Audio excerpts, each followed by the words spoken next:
right, friends. All right. Oh, even Dada shows up. God, literally everyone shows up when I start. When I hit the @ here, everyone shows up for some reason. It's weird. All right.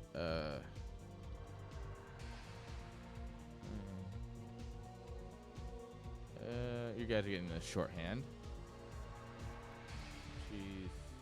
Sorry, I'm setting up the scoreboard because I could have done that earlier, but I didn't. Because I don't care. And by that, I mean I just didn't even think about it. I'm smart. All right. And there we are. There we are. 2. I think the scoreboard's actually set this time.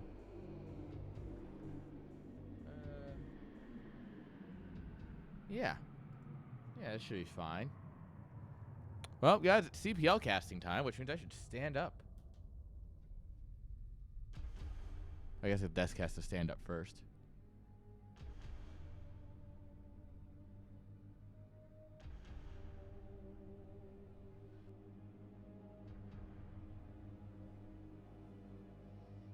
All right. Huh.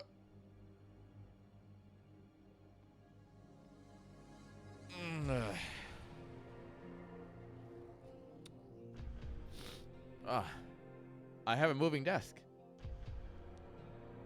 You gotta hit the button and you just sit there and you just watch. You just go.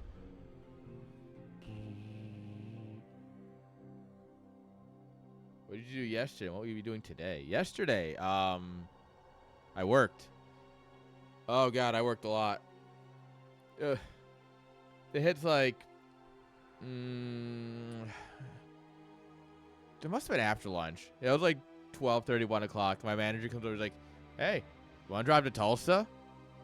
All right. We got home at 7:30. No, sorry. I got back to the office at 7:30. I got home at 8. I then proceeded to cook the greatest chicken parmesan of my life, and I don't know how I did it. And honestly, I'm a little scared because I'll never be able to live up to that again.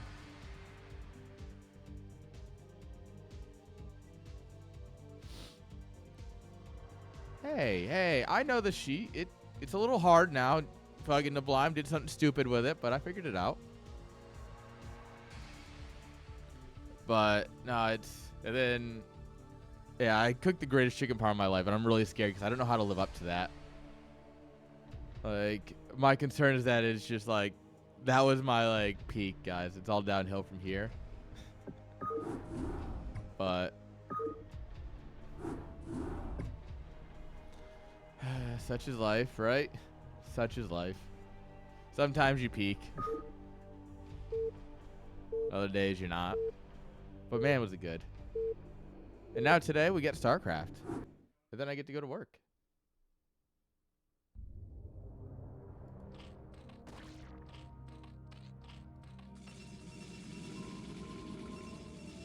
All right, guys. Here we go.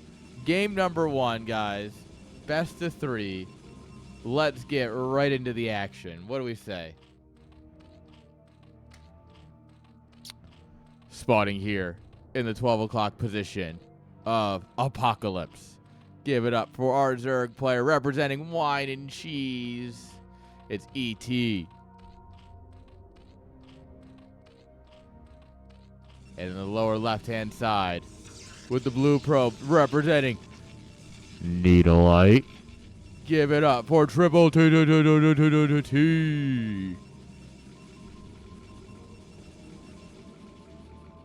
All right.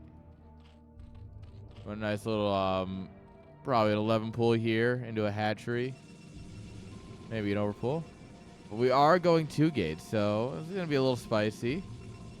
No walls, just a lot of units about to fight it out.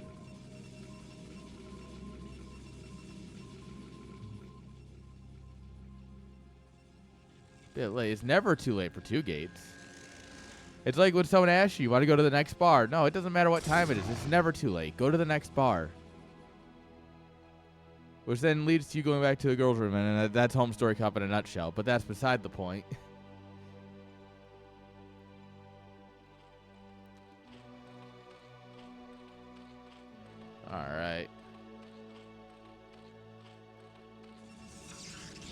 Cybercore coming on down. We got some Zealots. I don't think we'll have enough Zealots to do anything. Yeah, 2 Sunkens coming out up here. I mean, 1 Sunken would be enough. 2 Sunkens is, yeah, get out of my base. Or you just run past them like a sadistic monster. No respect. These Protoss players, I tell you. They have no respect anymore.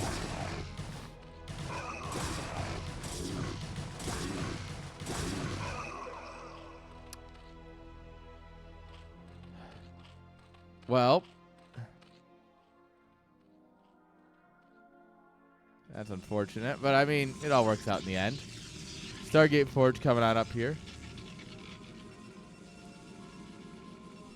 They definitely should have just slammed themselves in the drone line, though, that's for sure. If they'd done that, they would have gotten some nice kills.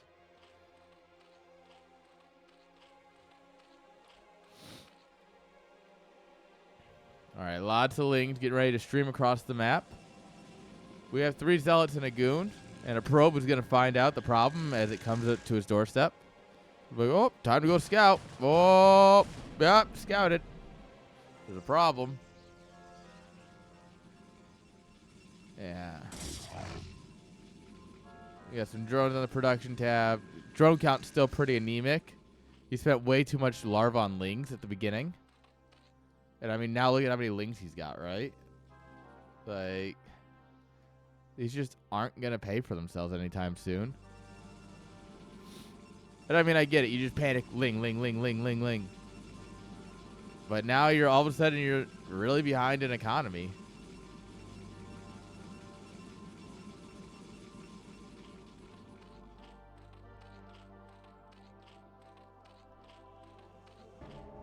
All right. He just wants to macro, I guess. Love to see an attempt at a 3rd base here. Oh, Corsair did see it. What a shame.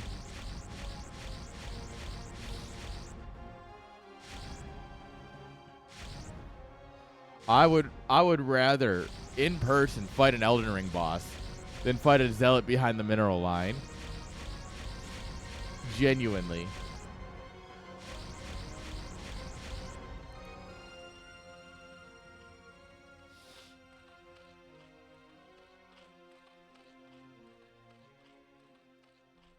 All right. The Zealots behind the mineral lines are just evil. They are unable.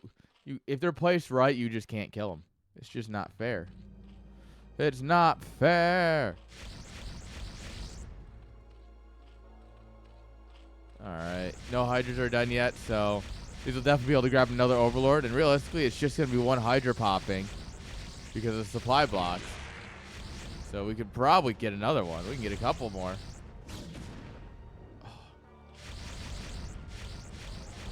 Oh, come on. Kill it. Dude, it's just 2 Hydras. Don't respect that. If this was my game, he would have killed 4 more Overlords. Yeah, in my game, he's just like, oh, and then I lose. Can I get a Protoss player like this?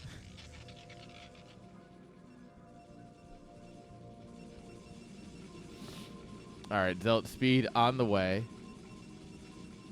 And honestly, with 2 Corsairs, I still think +1's worth it. It's a little expensive, but I think it's worth it. +1 air weapons.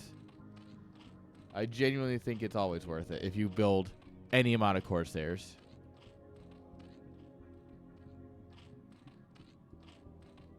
All right, lots of Lings, lots of Hydras. Zerg, both of them need to expand, all right? Y'all motherfuckers need to expand.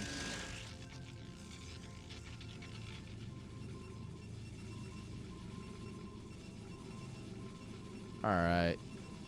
More gates coming on up here.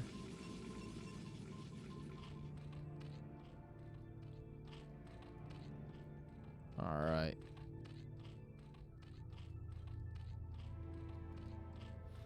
Corsairs are going to fly in. Hydras. Going to make sure they don't get too close. Zit, zit, zit. Zit, zit, zit, zit, zit. Oh, grab one. Nice. A little bit of congestion in here. They're taking the wrong highway. There was an accident.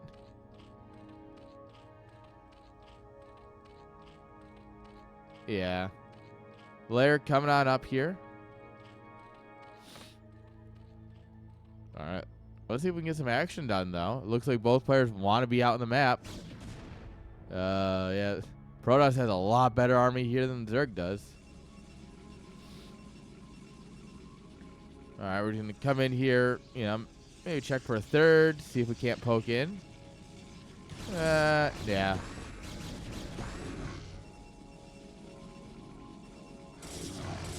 Oh, yes, but with what's here right now, this is 100% Protoss' fight to win.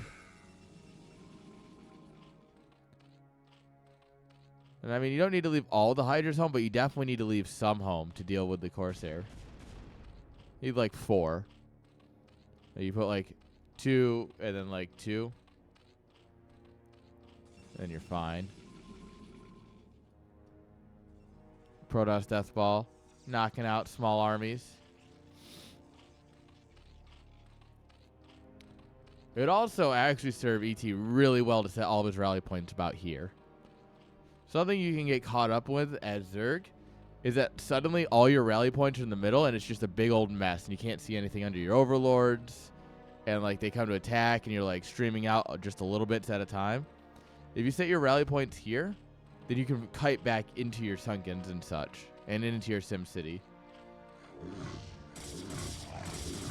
Well,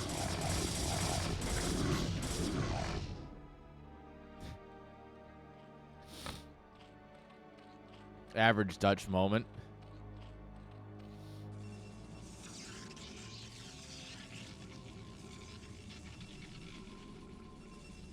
All right. Our micro probe is ready to go. All right. Don't push into this triple T. Don't do it. Don't do it. Just let him push into you. You can to this base. You come over here. You see he's kind of hiding back there.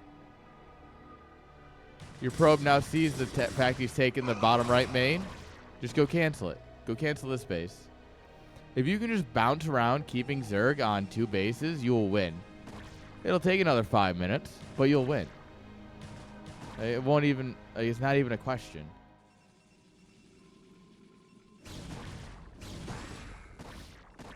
Take 3 zealots and just a move.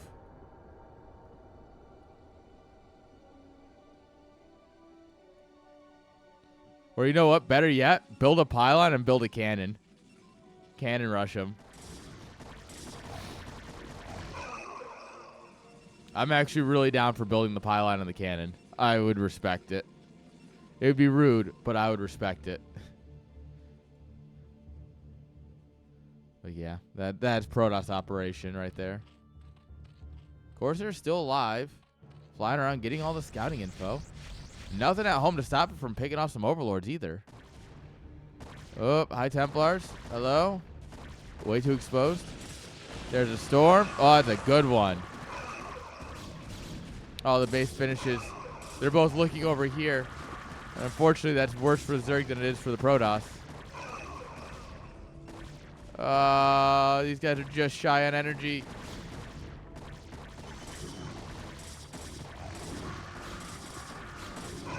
All right. Thankfully, it's fine. It's fine. Hello, Overlords. How we doing?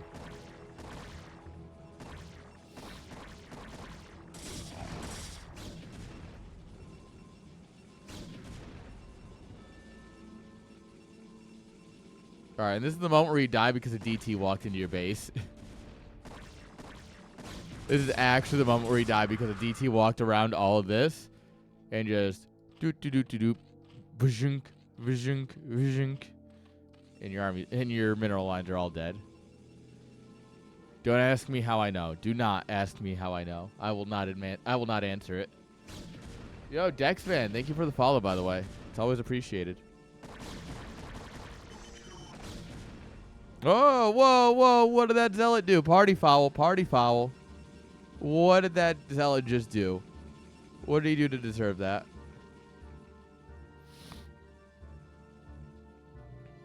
All right, we are taking this base now. All your base are belong to us. Zerg's have one hell of a concave setup here, but with some storms, we can break through. The High Templars are lagging a bit behind, though, so we're just taking this messy fight, where we're still winning, by the way, because Protoss is a good unit. All right, yeah, Storm's cleaning up more of the Hydras. But we just have enough here, I think.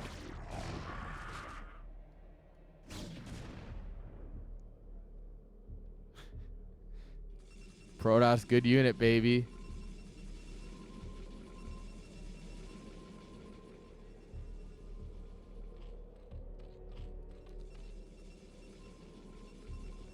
Yeah. It was a bit costly. Like, if his High Templar are up, he still has, like, twice the army supply that he has now. But, unfortunately... Yeah, I know, he's really trying to hit his macro points. And, honestly, that's one of the hardest things to do. You know? Something that can be very hard in this game, especially at, like, the tier 2 level, is macro. If you macro out an army, you can very easily, like, win some games in tier 2 that you don't really deserve to win. Because macro will get you a little bit further than micro in this game. If you can take another main, you get all of this buildable space for more gateways. So, if Zerg can take it, it's very easy to defend. Obviously, it's very easy to defend for Protoss as well. But also, you get all this gateway space. Because, like, if you look here, you have no space for gateways. If you look here, like, your Nexus goes here. You can get, like, a couple of gateways here, but not much. So, getting another main gives you all the space for more gateways as the game gets bigger and more macro. Because once you've maxed out or close to it, you want to invest in a bunch of infrastructure so you can take a fight, throw your whole army away, and rebuild it in 1 or 2 cycles. So another main base is critical for that.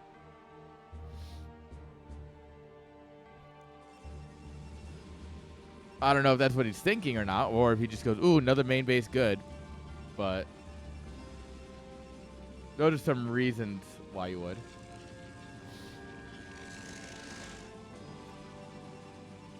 Well, the thing is, it's not hidden. Because so the hatchery, Zerg built a hatchery here, and the probe saw it. And the hatchery saw the probe. And Protoss comes in and kills the hatchery, and you can still see the probe. So, like, if you were seeing it, then you know that it's not really hidden. But speaking of battle probe, Probius is ready to fight.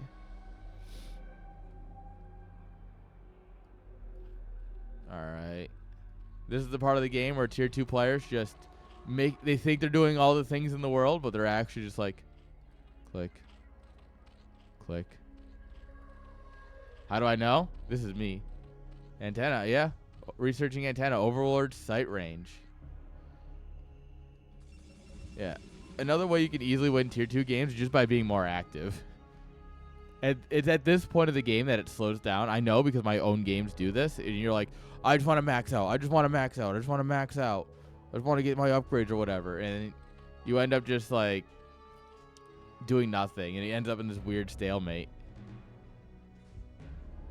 Like I said, I only speak from experience here. Alright, Overlord Scouts going out. Alright, yeah. Look at the circle now. And we'll see the circle here in 20 seconds. It'll be massive.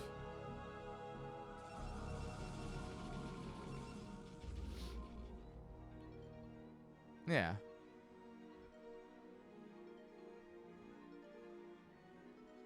In theory, he does. So the thing that, look at that. Look at that. So many extra tiles. The thing about tier 2 is that, so in tier 3, it's people who are learning the game still, right? In order to get out of tier 3, you need to learn the basics, right? And it's no offense to tier 3 players. I was a tier 3 player for long enough.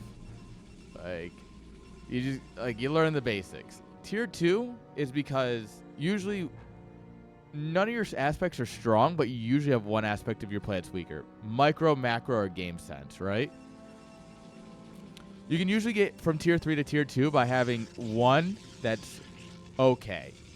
So like you can have bad micro and bad game sense, but if you've got pretty okay macro, and you can just keep throwing armies at them, you don't really think about anything else, you can make it to tier 2. If you have bad micro and bad macro, but you have good game sense, and you can kind of always counter, right? Oh, I don't think I can win this fight because I didn't really spend my money properly. But if I counter into this space, I can still hit you right where it hurts, right? That will get you into tier 2. That's how I got into tier 2. Or you can micro your heart out, right? If you can micro and take some really decent fights and like come in, snipe all the high Templars, but like you don't have the biggest army because you're not macroing great, and you don't have the greatest game sense, but you're making up for it when you see the fights and you're taking them right. Like you can make, that's how you get into tier 2. Tier 1 is that you're good at everything. You're pretty like across the board good, but you don't really excel at anything yet. You're like, all right, I can do this. I understand the concept of what I need to do here. I understand like my macro. I understand my micro. I understand my game sense. But like you just need to develop them. And then you get to tier 0 where it's like, all right, you are working on like truly honing your craft. That's how I break down the tiers personally. And I mean, I don't mean that in any sort of like rude or disparaging way to people who are at different tier levels, but and this is where Protoss needs to learn. It's like, you know, your army's not going to get any better than it is right now. Like, oh, what about my upgrades? It doesn't matter about your upgrades. Your upgrades really don't mean much. Take your army, slam it into Zerg. Remax, do it again.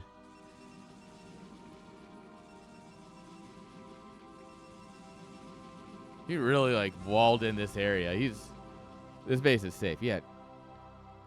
My friend, just 1A, 2A, 3A, 4A. There we go. Probius is going too. Probius goes to war, baby. All right, 1-1 Zerg versus 3-2 Protoss. Storms, storms, storms. Oh, God. The High Templar are left alone. The High Templar are dropping like flies.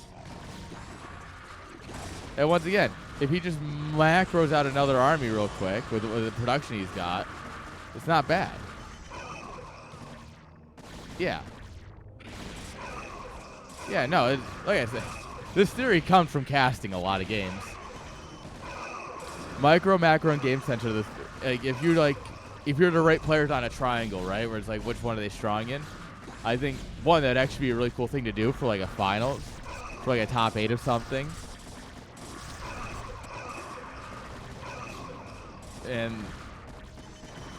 But yeah, that's what it comes down to.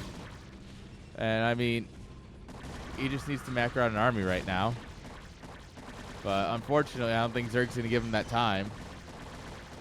I think Zerg's going to just come in here and do Zergy things.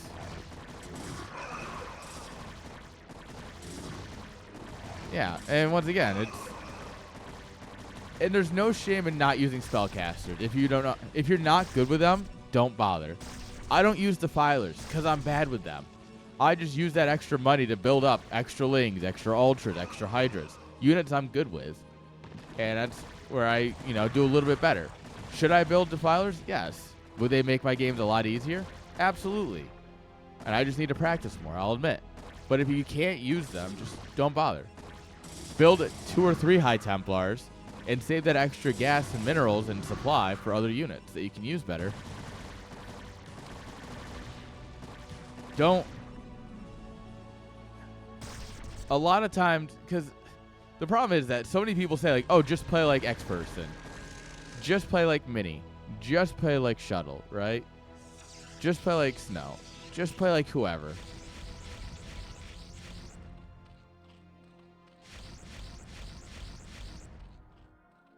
Yeah. It's like saying just play like them is fun and all, but at the same time, it's like, no.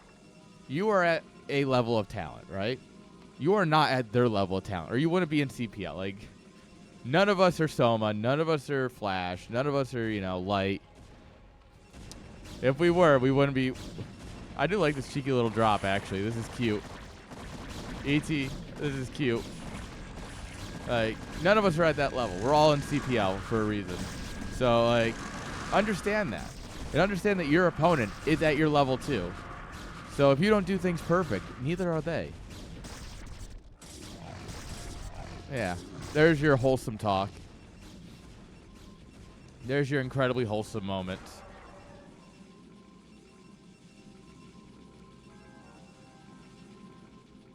Yeah, that was a beautiful thing by ET here. That drop just, that was good. Yeah. And once again, ET, not quite the macro god that we're looking for here, but he's got the game sense. He knew to drop here. You know, I would put this as game sense over micro, understanding where to hit and when. So, like, yeah, once again, he's good at one thing.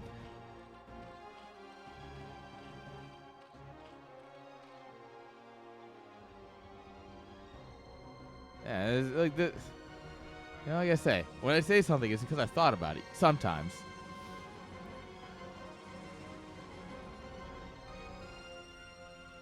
And now he's in a really good spot. He's sieging up tier with his lurkers.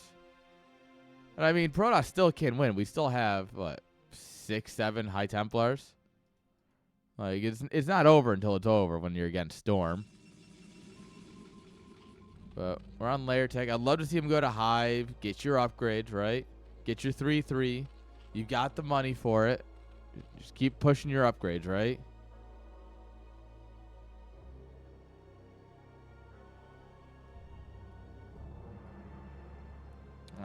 I think he can do it.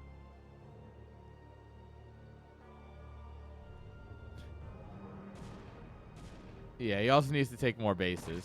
That's another huge thing. Oh, Zealot's coming in here. Just as he drops the base, we're going to need to reinforce that real quick. This base is coming on up here. It's just starting to mine now. And, yeah, he needs these bases. Protoss has a lot of map control still. That's the thing. There's a lot of maps that Zerg can't use because Protoss owns it. Yeah, holy Zealots, dude. Dude, that's so many Zealots here. They're just between the lurkers getting cleaned up. We could use some more lurkers, but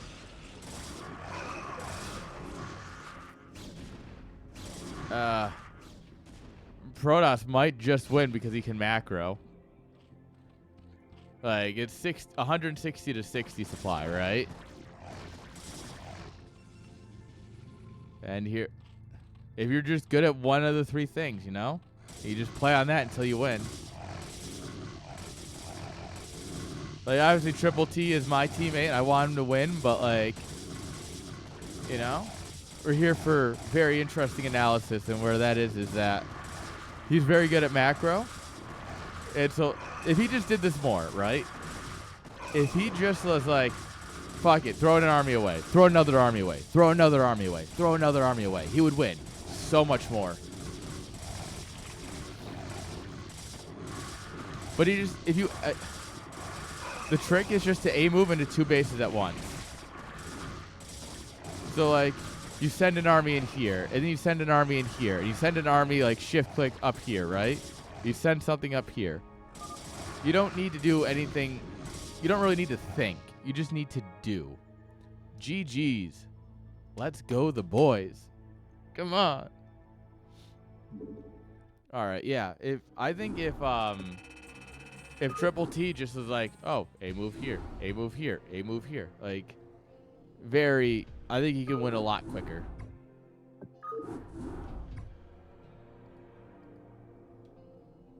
So, yeah. I mean, other than that, it was a great game.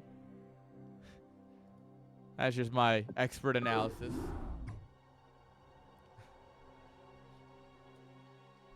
All right, guys. Game number 2 coming on up.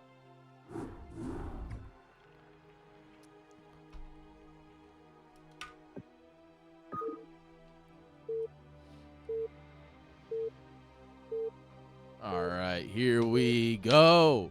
Let's get back into it, boys.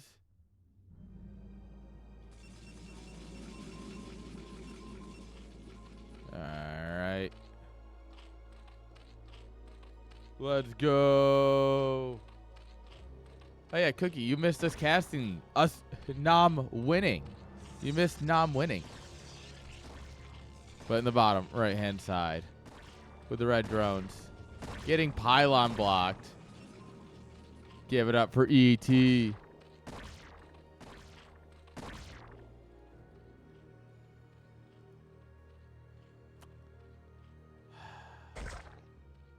All right. Good. Anyway, we'll get to that in a minute. The top right-hand side. Our macro machine here, guys. Don't doubt him. He is built like a machine. It's triple T. All right, so there's an aspect of I have been known to just drop my hatch over here if I get pylon blocked, just to say, like, screw you. And then, like, you know, you take your third hatch here and you just have, like, your 3-hatch setup on 2 bases. But also, it's not really efficient, and I understand that. It's more about, like, a mental victory. So you put it here and then you cancel, you move it here. You lose some minerals, right?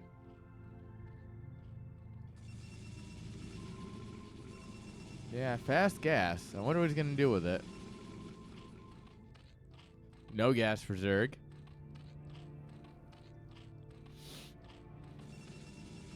You rush straight into DTs. Because remember, DTs are just better zealots, so...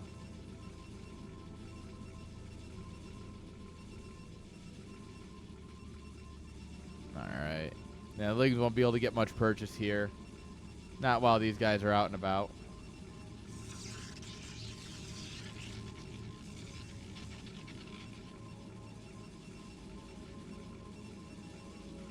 Yeah. So he's going to go ahead and drop the natural, drop the third at the wall. You do love to see it.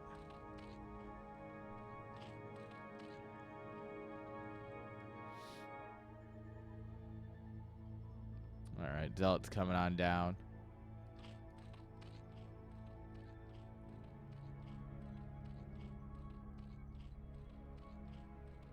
Alright, second creep colony. I don't know if it's that necessary, but you don't die at least. And I guess some days not dying is just the best you can ask for.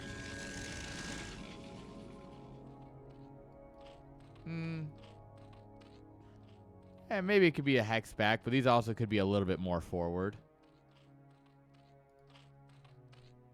Like, I think they're supposed to go like about here. They're supposed to be like one more sunken forward, basically. And then you bring this a hex in, and you kind of get like this diagonal wall here. Although with this here, you could because you'll put your Hydra Den here, right? Yeah, so they should be here or so. I don't know. I'd have to look at it again. All right. Stargate's up here. Get in the forge.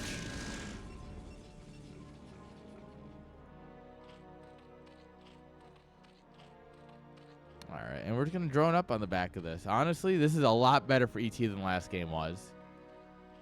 Last game, he made way too many lings and just had no larva for drones. This game, he's been droning consistently. He's got a bit of a wall here. He's got enough lings to deal with a few zealots. The Sungans will help. I like this one a lot more. All right, Courser's going to go straight across. Lings going a little bit forward to see if they can't get no info.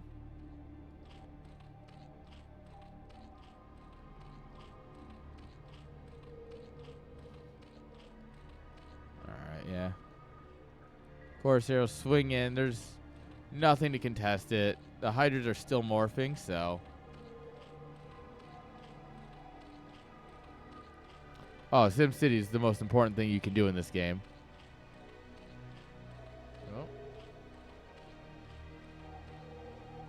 Against anything. Against quite literally everything, SimCity is important. Because of how pathing is so unique in Brood War. unique, it truly makes a huge difference.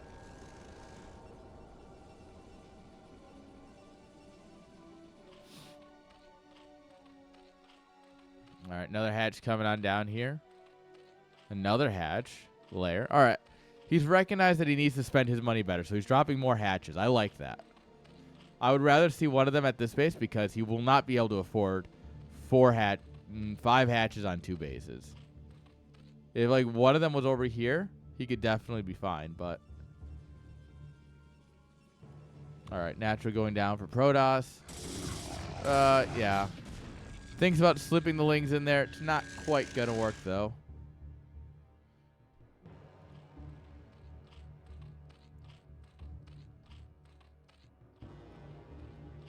Alright, +1. I like that he's getting his upgrades pretty good though, right? Like 730 +1 start. That's not bad for CVP. Temple Archives coming down here. +1 for Protoss, almost done. Yo, NCX. You're not even playing. Get out of here, you stupid horses. Fucking horse emoji team. Even our names weren't that bad.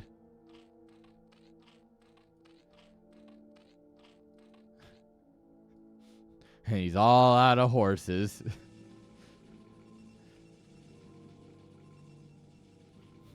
Wait a minute. But I have Brood War. I'm supplying you. Thank you very much. God. Some of our team names were rough, though. You know, it's bad when Barcode was for a while the best name we had. Like, just a Barcode. Like, that was the best name we had for, like, 6 days. And we were like, come on. There's no way.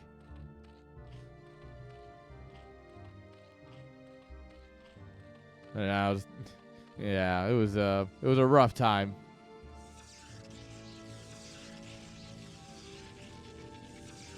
But yeah, you see, that would have been better. But we didn't have that. We literally just had a Barcode. Like, it was literally just like L shift I lowercase L. Like,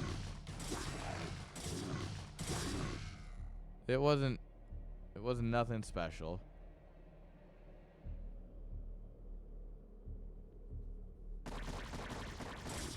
All right.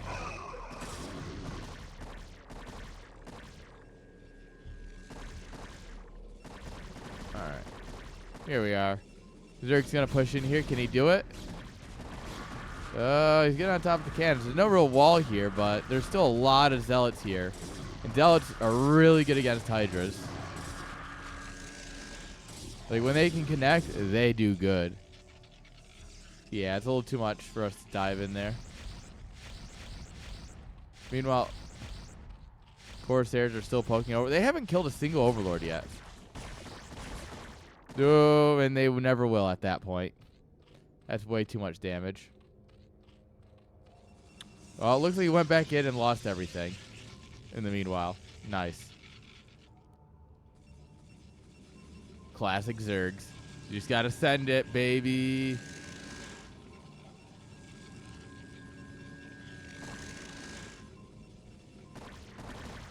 Alright, well, sending it once didn't work. So what if we send it twice? Like, I understand what he's thinking here, but there's way too many Zealots. Storm, we see High Templars. It's scary, man. Very scary. Time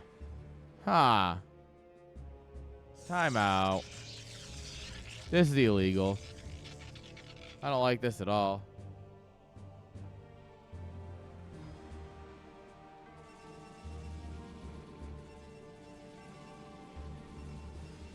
Alright. Oh, of course there's finding the Overlord pack.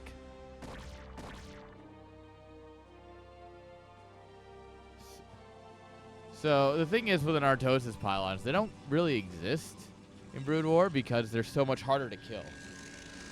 In StarCraft 2, pylons are made of glass.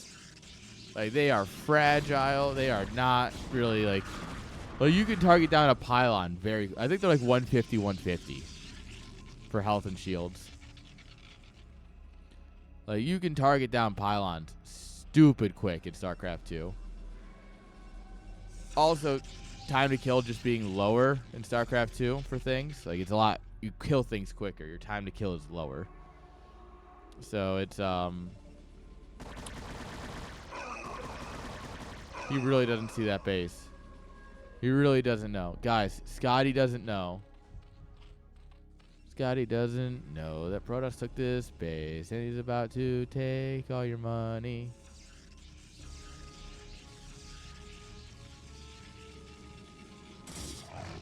Huh.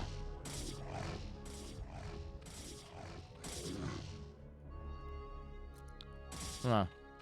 This is a problem. Zergy doesn't know. Oh my god, he really doesn't know.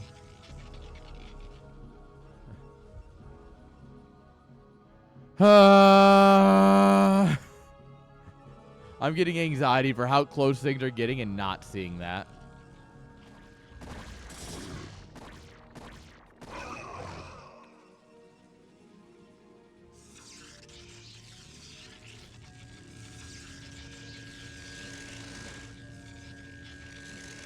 This is,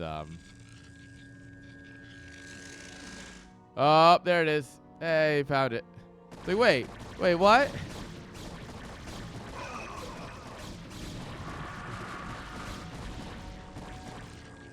The drone's like, that's not my problem.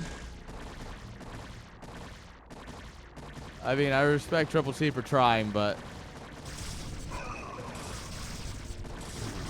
Crazy for trying. Ain't crazy for crying. And Zerg's going up to 4 bases on the back of this. Things are looking good for Zerg, guys. Yeah, literally just not my job. You know, like when like you see, like if you're working at a restaurant and you see like a bus full of kids hop out and you're about to go on lunch and you're just like punch, punch, punch, punch, punch, punch, punch. And they all come to the door and like, hey, we need your help. And you're like, nope, sorry, just punched out for lunch.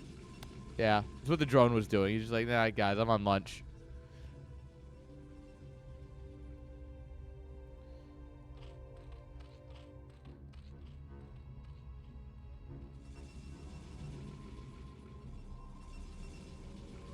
All right.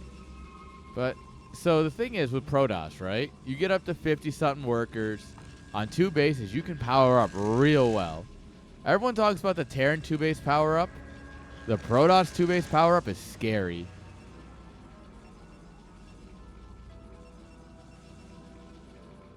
Like, Mr. Drone. Mr. Drone, what are you doing? Don't do it. Don't be me. Don't be me. Oh, he's being me. Oh, he's pulling a me. Oh, no. No, never go full me. It's dangerous. He's not even on my team. He's been watching too many of my replays, though.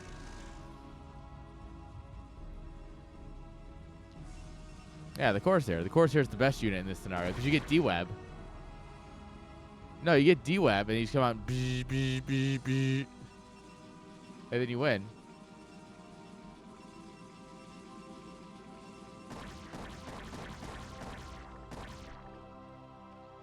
That's true. A recall into the main of Zerg would be devastating right now.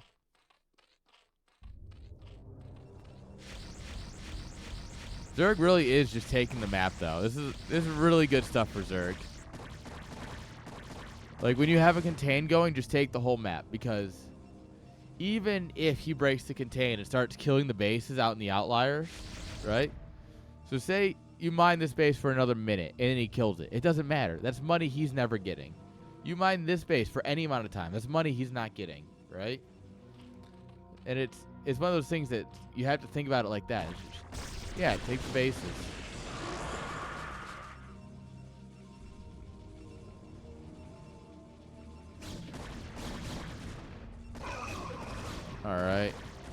Zealots are in hold position, so they're going to get ripped apart here. Oh, and they get pulled into the lurkers. Whoopsies.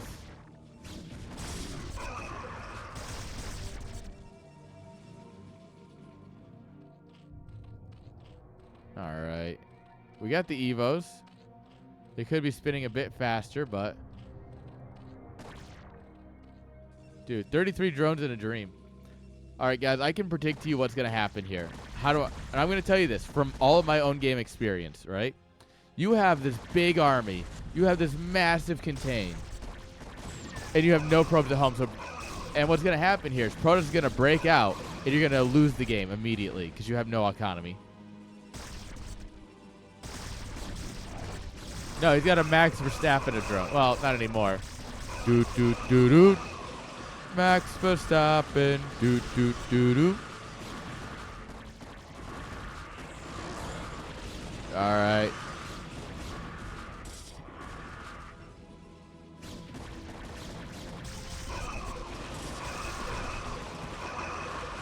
Oh, my God. Oh, my God. This makes up for every storm he didn't drop last game. So this is what I mean, right? You set up this cool contain, and you have no drones, so you immediately lose the game when he breaks out. I mean, that was nice.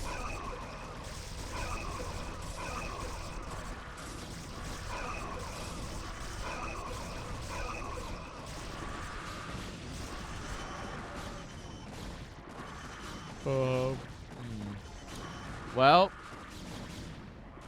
actually, sunken contains really work. Don't question the sunken contain. Not on this map, maybe, because there's not a lot of buildable plates around here. But if you put a creep colony here, it might get creep here. You might be able to leapfrog it to here and then over. No, he should be mining here. This is 100% you just start mining your opponent's third. I've done this a lot. Like, this is genuinely something I used to do all the time. And if you watch through my NSL replays, I do it all the time.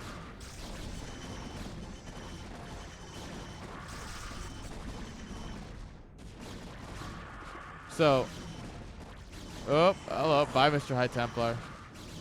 We don't have enough to break the cannons, actually. So, the trick is, right? You mine here, so you get some drones mining here, and then you just have a hatchery that's immediately reinforcing your army. And now all of a sudden it's like, oh, it's not looking good. Well, I've got reinforcements immediately that don't have to travel across the map. Oh. Well, that's not what I expected. Triple T taps out. Give me a second here, guys. I'm getting a phone call.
Sorry, guys. Work phone call. I hate when they come in. But sometimes you got to answer your boss. Yeah, I think the only thing I can assume is that Triple T had to go. The only thing I can assume is that he had to go.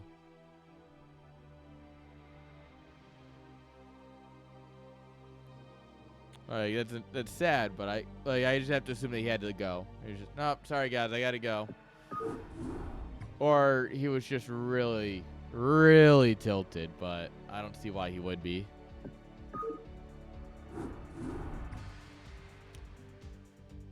Too bad. Oh well, next game, next series, guys. We've got 3 more series. Hopefully, no one just randomly walks out. Let's go.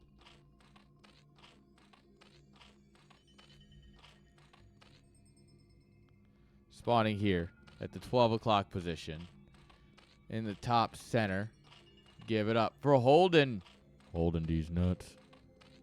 Playing for Whine and Cheese. As opponent in the bottom right with the white drones. Representing Needlelight. Give it up for Mattyiz. Mattyiz. Alright, guys. ZVZ action. This is where I thrive. This is what I live for. Tier 2 ZVZ. It's a mess every time. And I love it. So let's see how it goes.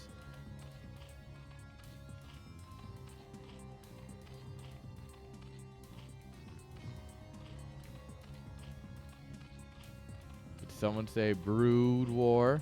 Yes, this is the most brutish of wars.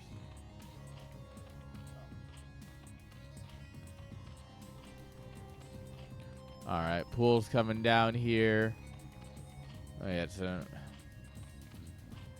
Alright, a 9-8 versus what's looking like a 9-9-9. Alright, alright. Alright.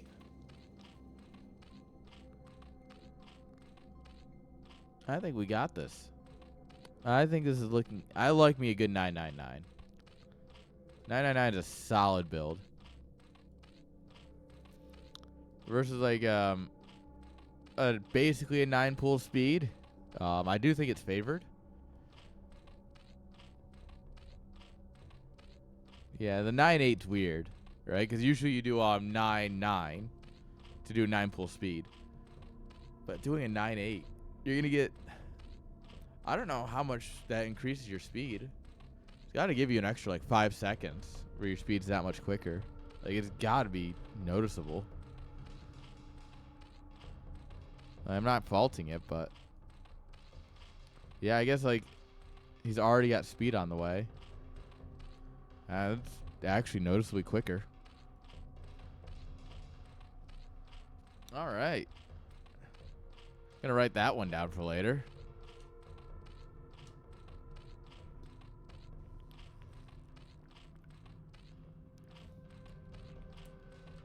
There we are. Overlord just a moment too late. But it's fine. He has no idea what's coming in. Well, nothing's coming in, I guess. Holden's running away. He's gonna go straight into lair. Oh my god. This is crazy. These are some crazy builds. Neither of these. Well, I guess 999 is pretty common. But the 9-8's not. Double sunken. Alright. I live for the chaos that is ZVZ. Especially when I can play Hydras. Then it's truly the best ZVZ.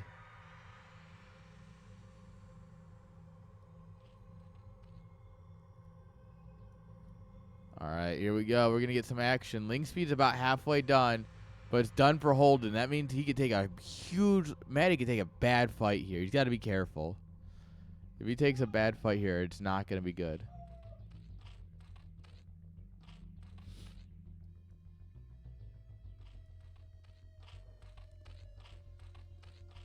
All right, here we go. We're going to try and sneak in. There's 2 sunkens. Oh, God. Holden has spent so much of his economy on this. Click down a drone. Yeah, just click down some drones. Honestly, I like the idea of clicking down a drone or two.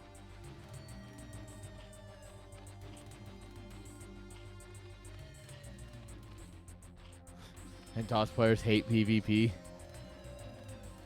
I mean, ZVZ is fantastic. Evo chamber coming on up here.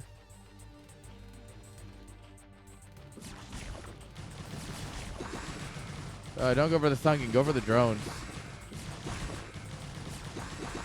The sunkens are hard to deal with. That's the problem.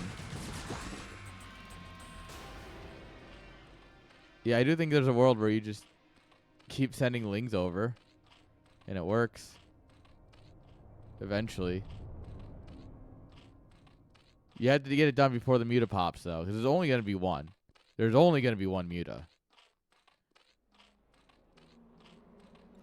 So you really need to kill the economy before you have that. Yeah, it really is just a Warcraft hero.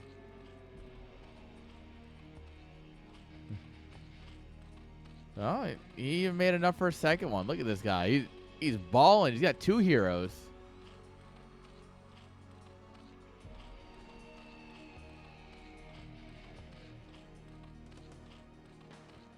Look, here's Arthas. He's ready to cleanse his lands from the undead scourge. All right, yep. A move in. Honestly, just win. I don't know how you lose this. I don't know if you can. I don't know if it's legally possible. I think. So I think in the middle there he attacked drones. If he had just finished off the sunken, and then he would eat like 4 more drones.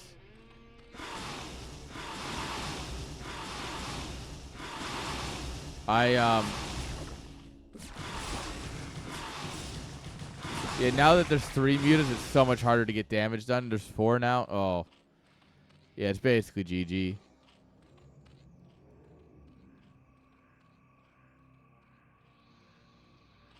Yeah, this is an unfortunate spot for Mattyiz.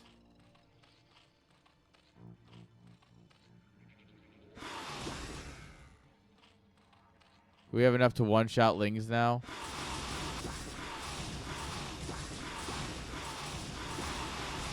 Yeah, we can kill lings faster than they can kill anything else, which means that the lings are done. He's way too committed. Unfortunately, I do believe this will be good for our blue Zerg at the 12 o'clock position.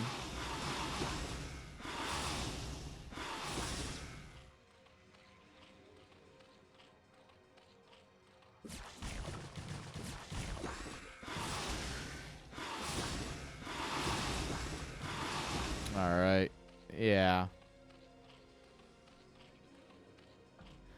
He's trying, but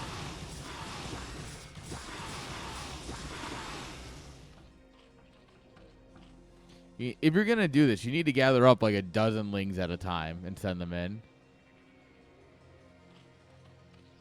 Like, the thing is, right? 2 or 4 lings is not going to do it. You need to send in a dozen at a time, at least.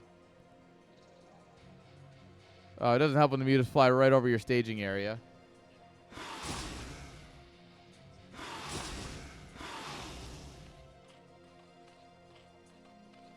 Also, you could easily just come in here and kill all the drones and take very few shots from the spore.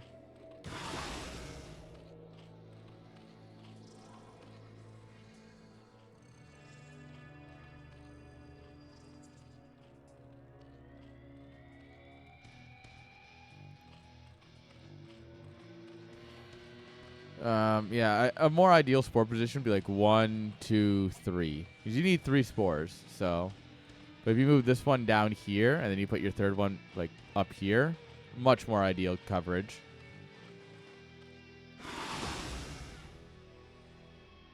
Whoops, accidentally showed him the Overlord.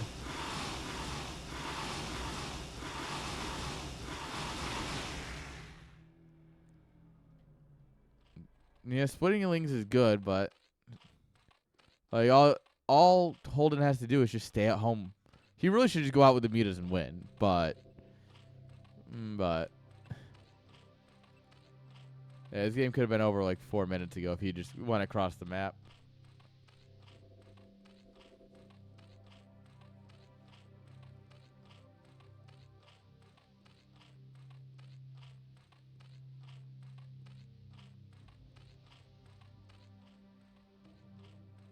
All right. 2 more lings just coming running on in here. We're going to get our own lair here, but I think the mutas can actually pick off this lair without getting hit by can pick off the spire without getting hit by the spores.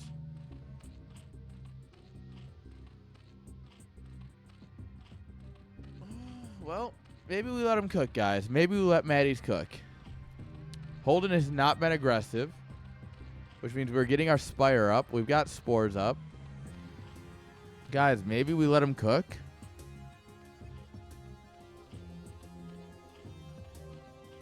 Guys, is he cooking? Can you smell what white is cooking?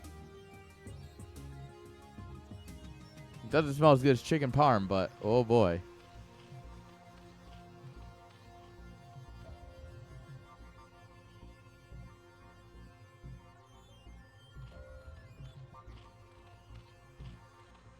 All right.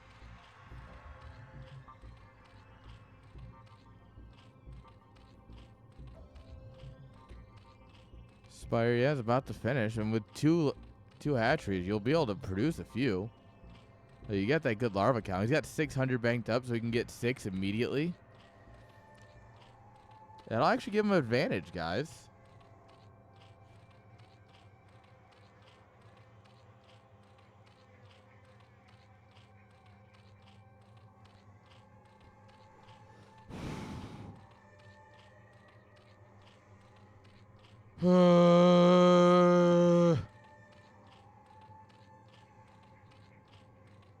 Never mind, he's throwing. Guys, he's throwing.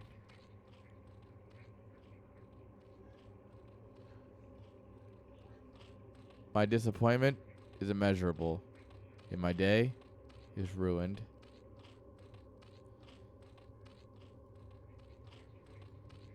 I don't think the Scourge are really going to be that big. I mean, they can, don't get me wrong, but I think mutas would have been stronger here. You start with the mutas.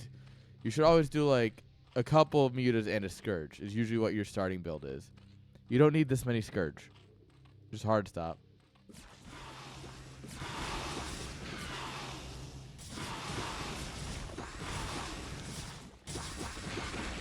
Yep, and it connected with Overlord. Congrats, we've traded gas for minerals.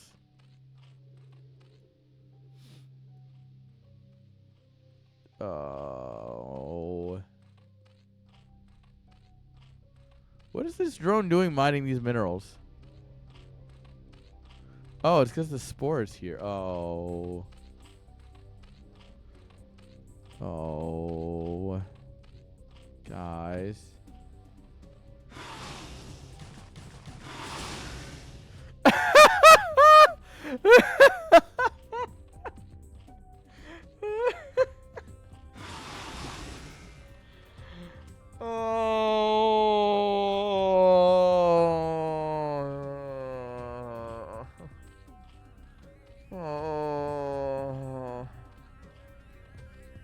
I am broken. I'm broken. I am absolutely broken.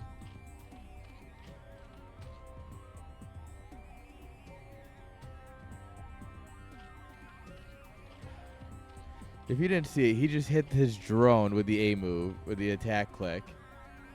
In case you missed it, he hit the drone instead of the ling with his attack click and killed his own drone. That's just another thing in this game that just goes wrong for our boy. And you feel bad, but like, rip.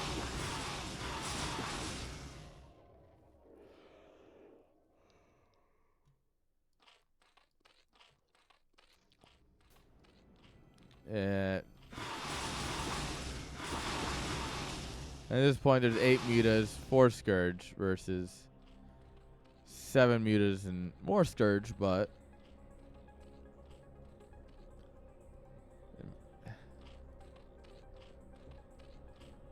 I don't know, guys. 19 to 25 drones, 18 to 25.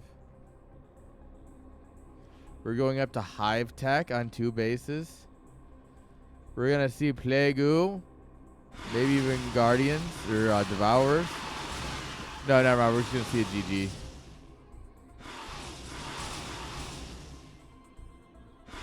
Well, no.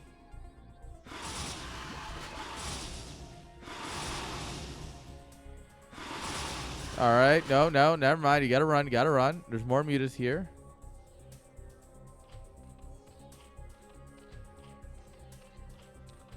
Just give us Ensnare. Ensnare wins you the game. You Ensnare the mutas? Bro, he's flexing. So yeah, look at my lings are going to be so good, bro.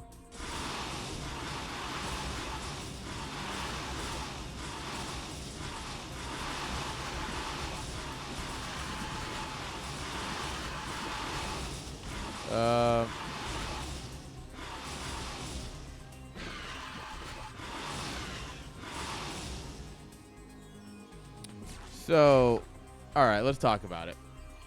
Let's talk about glaives. Let's talk about glaives. The glaive worm. Let's talk about it, guys. The way it works. All right, we're gonna get a little scientific-y here for you. The way glaive worms works is that when it fires, it does 9 damage to the first target without upgrades.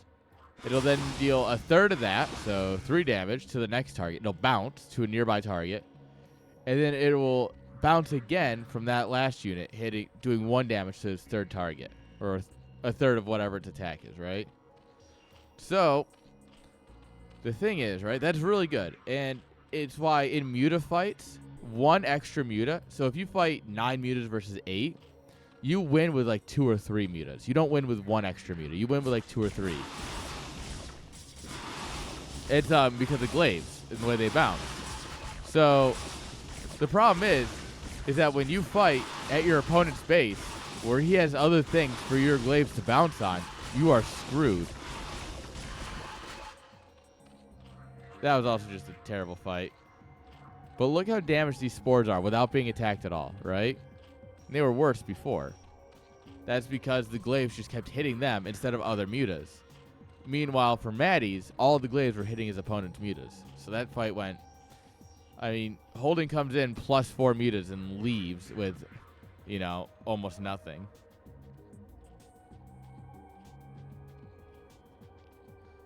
There's your science, all right? We're getting Defilers. We're getting Consume.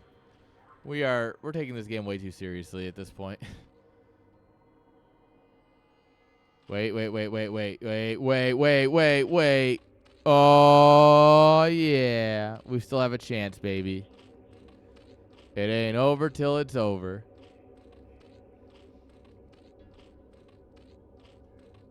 All right, guys. We're bringing some life back into this game. We're going to get Defiler versus Hydras.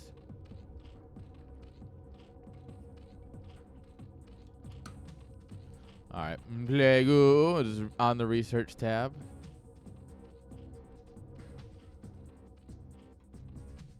It's funny because 2 Lurkers is actually super good against Lings. You just kind of put them like here and here. And as the Lings come streaming in, just dead. Dead. Exactly. Lurkers are good, man.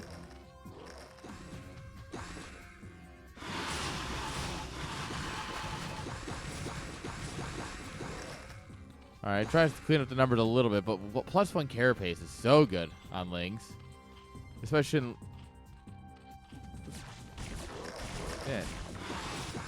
Yeah, Hydras versus Darkstorm, guys. Easy. Oh, these are cracklings, by the way. So this actually is just over. The fart clouds are everywhere. Some mutas come home to help, but the fart clouds are too strong.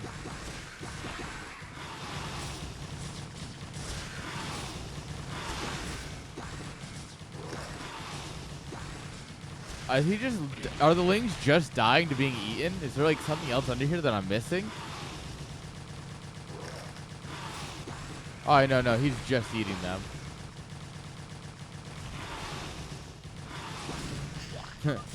Oh god, they can hit me. All right, Hive Tech ZBZ game 1. Let's go. Chad finish. Absolutely Sigma Giga Chad. All right, guys. Let's see. What does game 2 got for us?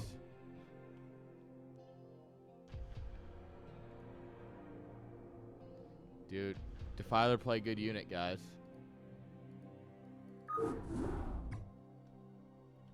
All right, guys. Game number 2. Why am I getting pinged? Oh. Looking for practice.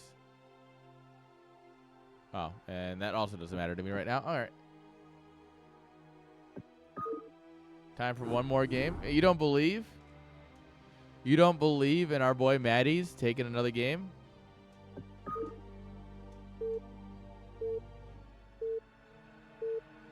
Can't believe it. Shame. Absolute crying shame. I believe in a thing called love. Alright, guys. Spawning here in the top left-hand side with the white drones. Give it up for Mattyiz. Down a point. No, I still got a bit of time. Right. Yeah, I've got like an hour. And on the bottom right, with the green drones, give it up for Holden. I should have enough time to finish this group. Otherwise, I'm just going to be scrambling later, but...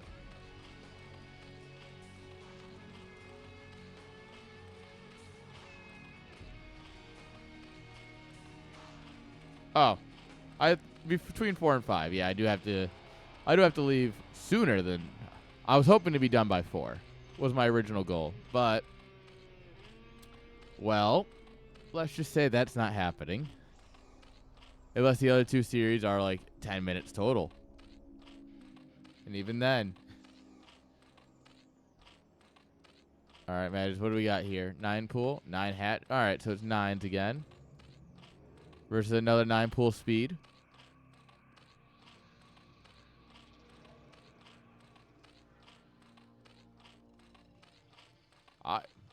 I much prefer Mattyiz because, well, he's on my team.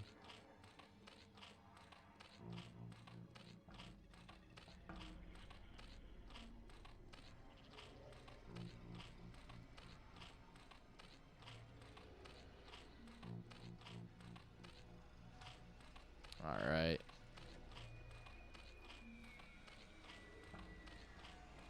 Now, I've already made a Holden these nuts joke. We did it last game, guys. Come on, keep up. Chep, keep up. Keep up. You don't watch all of my content? What the hell?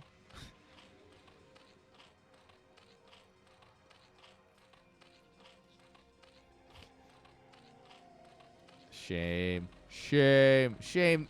Boo this man. I'm kidding. I'm kidding.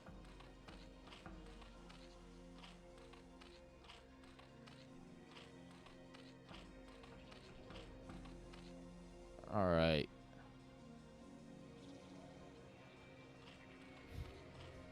Yeah, no. Don't worry. We're all making Holden these nuts jokes. It's good.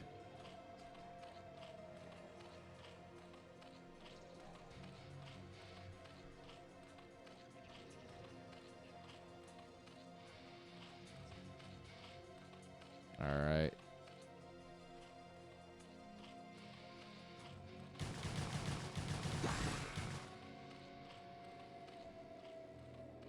All right. A little bit of a ling skirmish here. But two hatcheries are greater than 1. Remember that. 2 is greater than 1.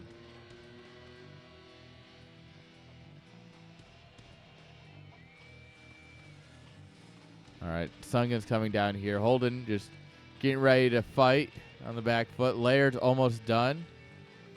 As long as he holds, he should be able to hold his ramp realistically. This many lings.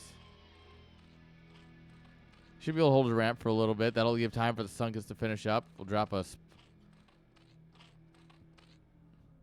That's not where you drop your Spire.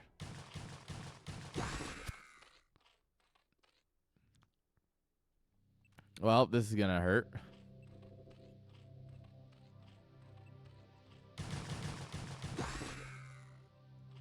Well, yeah, but 2 is better than 1. 2 is greater than 1. It's like steel, because steel is heavier than feathers. Remember, guys. What's heavier, a kilogram of steel or a kilogram of feathers? Steel, because steel is heavier than feathers. All right, Ling's going to come in here, see what's going on. Oh, can open the door. Why are the rest of the Lings back here? All right.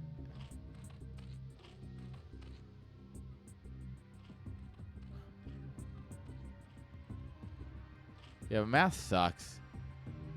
Science should rule the world. Science is cool. You blow shit up. Are you kidding? Science is badass.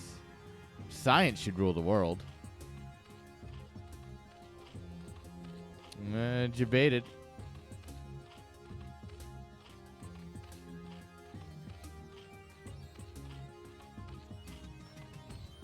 Evo chamber. Getting ready for the singular muta. The Warcraft 3 muta.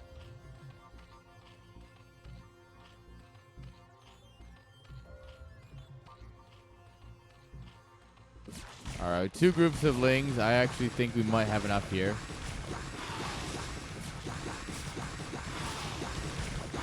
All right. 2 groups of Lings. We do indeed, I think, have enough. Oh, it's close, it's close, it's close. Oh my god, it's so close. Reinforcements, come on. I don't think I ever played Warcraft 2. I was a Warcraft 3 kid. My brother got Warcraft 3 and Starcraft. And so these are the 2 I've played. Come on, you gotta go back in. The Sunken's only gonna get more health.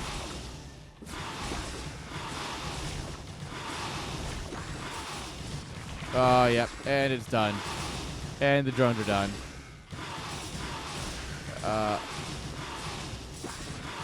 Dude, kill the last drone. It's 1 drone. 1 drone with 4 health. It's 1 drone with 4 health. It's 1 drone with 4 health. It's no drones. He's got 9 minerals. GG. All right, guys. We're tying it up, baby. Tied up. 1 each. But we do have to take a quick break because the ads are about to run. So don't go anywhere, guys. We're coming right back to game number 3.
All right, guys. Doing the math, we should have just enough time for the rest of this group. We'll have to do surplus auction another time. Don't you worry. I do love me some state surplus. But this week, we should be back to normal Tuesday, Thursday streams as well, so we'll get some auction there for sure. I've actually seen a bunch of things going to surplus in the last couple weeks, so I am kind of curious what they got. We'll see. All right, guys, it's tied up. 1 each.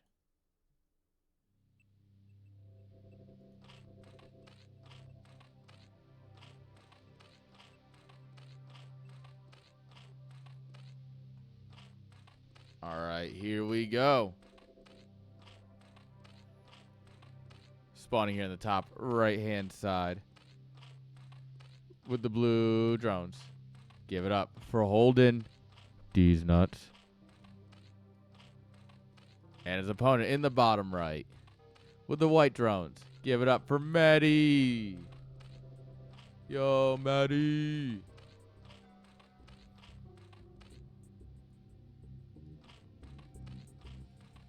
All right. Nova's going to sneak on in here. Take a look.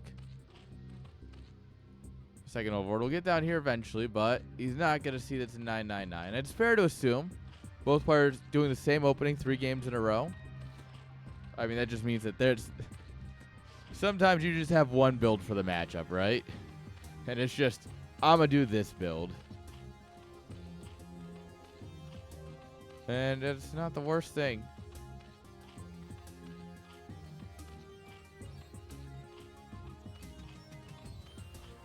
All right, yeah, sun gets coming on up here. Oh, mouse, hello. My mouse just like, oh my, all right, mouse, I need you to work, bud.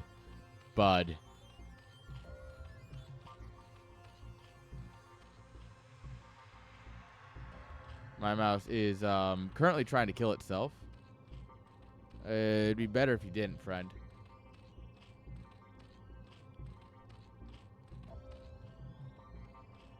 All right, lings are coming out here. 1 sunken and a spire. Ooh, a creep colony in the back. That does mean that if we kill this, like this entire section of the mineral line's open to ling attack, but it'll protect the spire, which is the critical piece.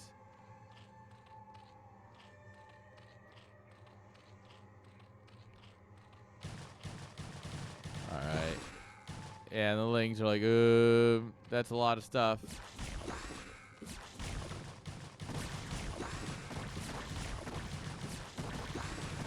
Yep. All right, we're going to try and target down the sunken. The second one will finish. That's going to screw up our A moving. You're going to have to target down some drones here if you want them.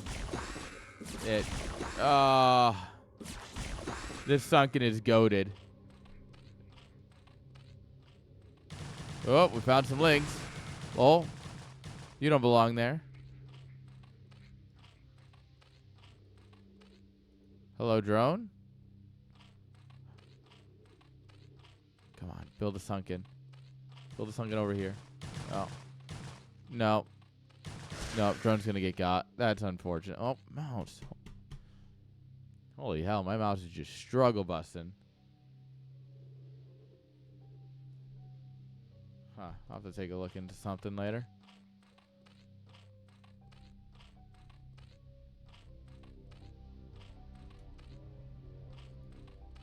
All right. And I guess we have a lot of lings here, but we can't really break 3 sunkens. 2 mutas on the way. That'll deal with this.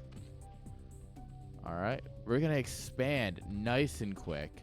Evo chamber coming on down. He's going to send the muta right across. That's actually smart. You just don't even bother. You just send the muta straight across and just see what you can get done. Oh, I like this extra sunken here. It creates an entire wall here. Oh my god, look at it. Look at it. It's beautiful. Holy shit, that sunken was made of steel or something.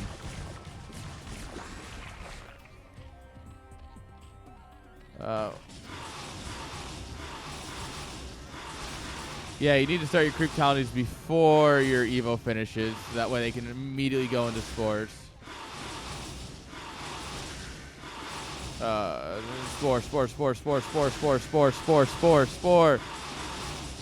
I don't know if I would have done that one.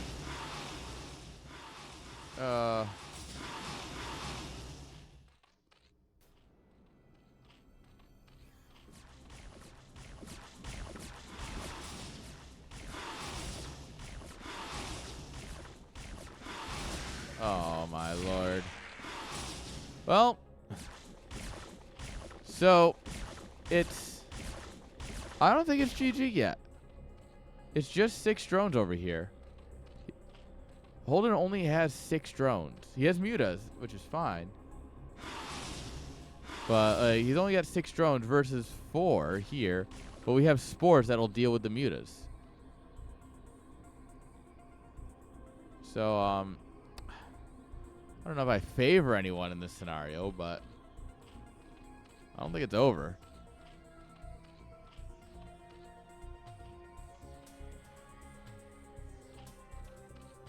We are probably about to have a ZVZ of all time on our... Oh my god, he has 6 drones and one's down here doing nothing. No, you need this mining. Get him back up there. You don't need another base yet. Ooh, grabbing a muta is huge. A muta for a drone. Take that.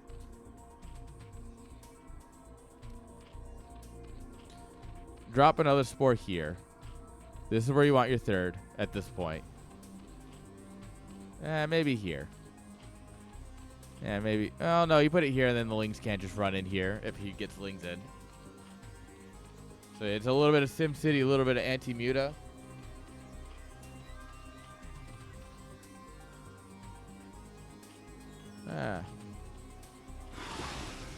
Oh, poor ling will get got.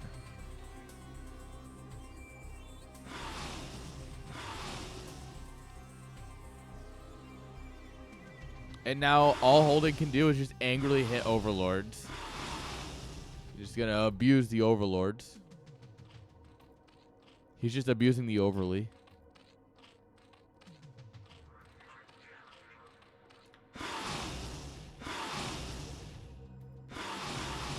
Alright.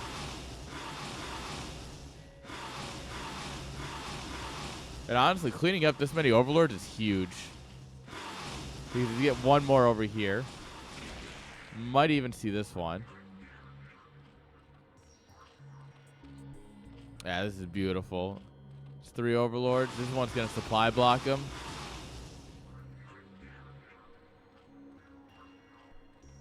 This is still nice for Holden.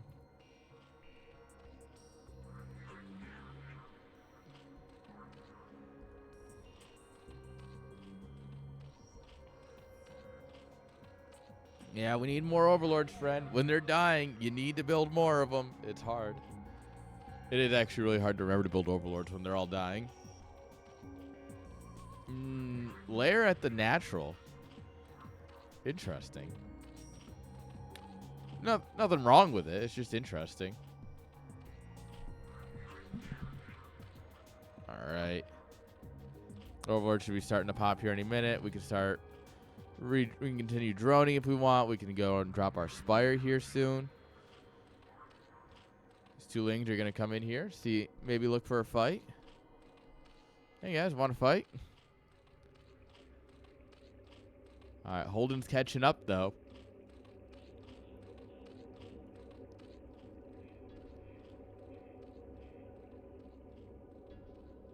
Well, he was. And then Mattyiz did a huge round of drones. Ooh. +1 melee, I think, is the greatest upgrade in this game. Because Zerglings are so good. And when you make it so it takes 1 less hit to kill another Zergling in ZVZ. Oh, it's so game-changing.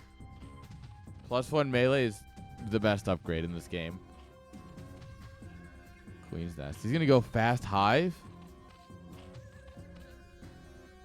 Brother, I'm interested. This is right up my alley. Are you kidding?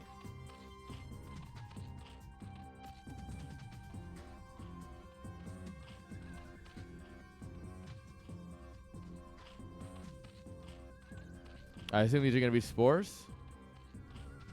Yep. He's worried about a potential muta counter. That's just not going to happen. The problem with +1 melee is it takes about 4 years to research. There's a debate whether it takes longer to build a carrier or to research +1 melee. And, well, I don't really think anyone actually has the answer to that yet.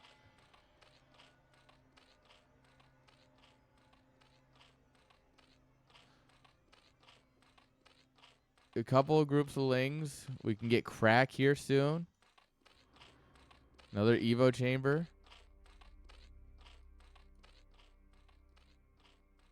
Hello. You have to see each other by now. Yeah. Hello.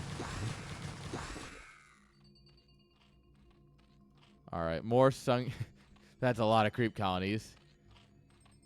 It's gonna be a lot of sunkens, but +1 lings are really good against sunkens, actually.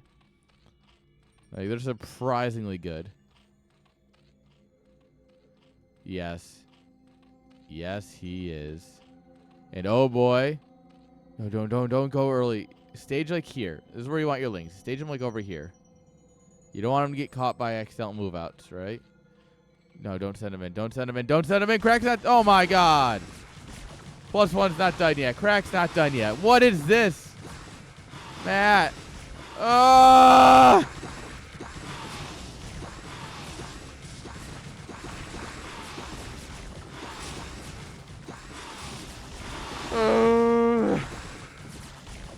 Talk about the greatest anti-timing attack in the history of anti-timing attacks. This muta has 14 kills. What the fuck? Oh my, these guys have 24 kills between the two of them.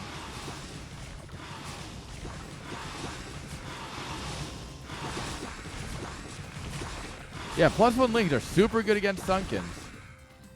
But we didn't have any +1 lings in the first hit.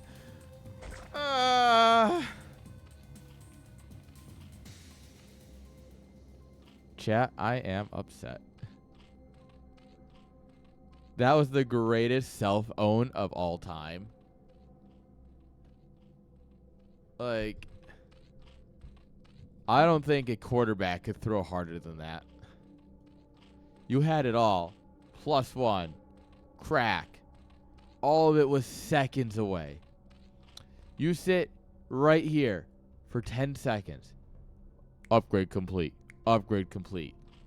1A, 2A, 3A. It's a different game.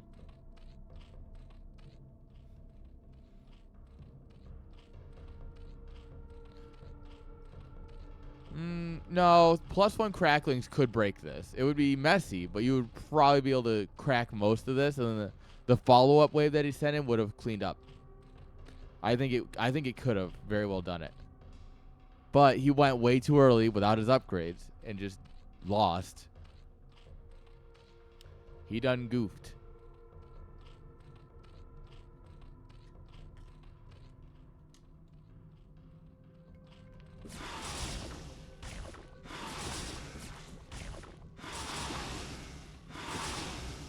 Oh. These things will never reach the other side of the map.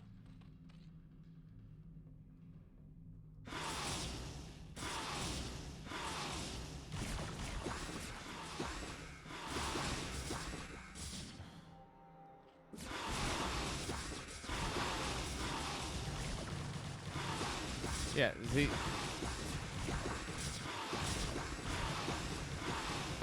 Look how fast the Lynx destroy Sunkens, though. +1 crack. Ridiculous.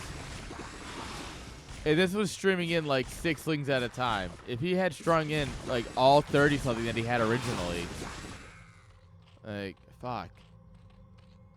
He's going ultras, so he's gonna get his space cows, I guess. Like, I don't think mutas will do a whole lot to space cows, so it might. What are we looking at here? An 11? Yeah, never mind. That's 99 damage, so that's 4 strafes to kill an ultra. Or 4 and change. So I guess it'd be 5 strafes to kill an ultra with this group.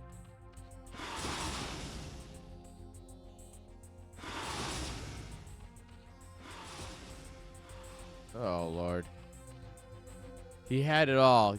He could have had so much. But at this point, the dream is dead. Ultras will not save you against this. Cracklings will not save you against this.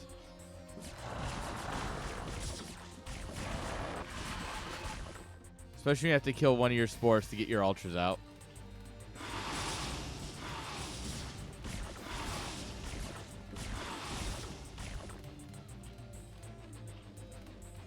Yeah.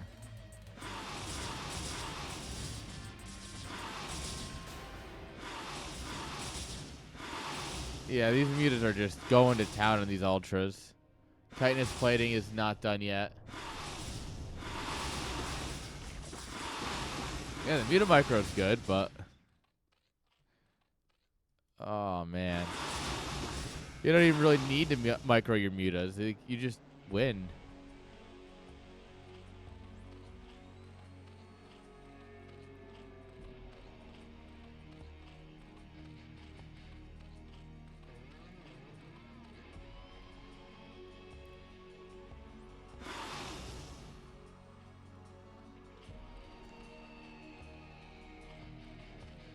Alright, so now at this point, we've got enough mutas. We can win the game.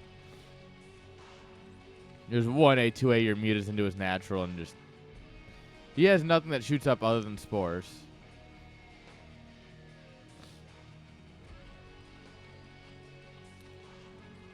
Alright, when in doubt, we're going to make it fun. Greater Spire's about to finish up here. Just in time for us to drop our Spire down here for Maddie. You know, this has been a fun best of 3, if nothing else. It's been a nice little ZBZ. Oh, there's the Guardian button. Found the Guardian button, guys. Huh. The Lings found the Guardian button, too. Like, wait, one of those. He has nothing that shoots up. Well, we've got a Hydra den somewhere, I guess, because we're making Hydras. But also, yeah, I don't know about that.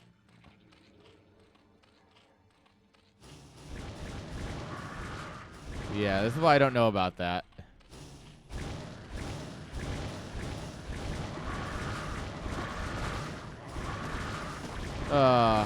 This is a great game, but I do think that it might be over. It's close, but it just might be over.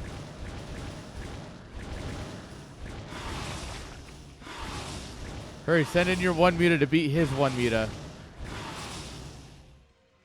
Alright, lots of links coming here. They do have +1 carapace.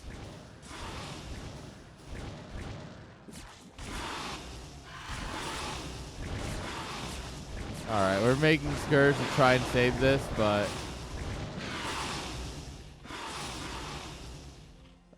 yeah, we've got more mutas, don't worry. And press the attack. No one told you to stop. Oh, that was so many wasted Scourge. He killed 2 mutas with like 10 Scourge.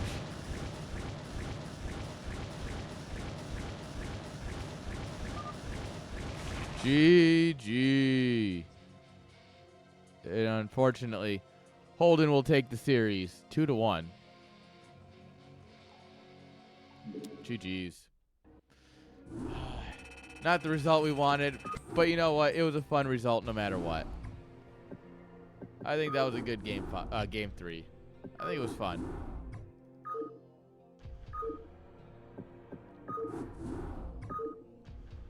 Let's go Holden for the wine and cheese.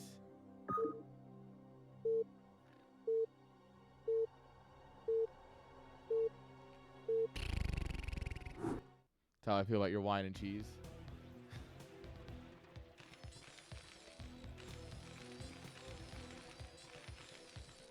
All right, guys. Let's get right into our next game.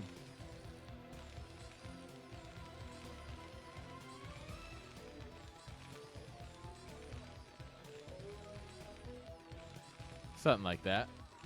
Oh, shoot. I forgot the scoreboard. Back to me.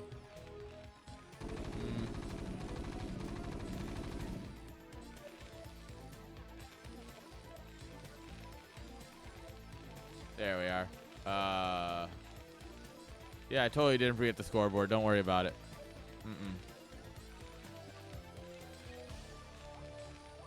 All right. Yeah. Nothing happened. Spawning here in the lower left-hand side with the red SCVs, guys. Give it up for maybe next time. And in the lower right-hand side with the very, very dark black SCVs. Give it up for Rhom.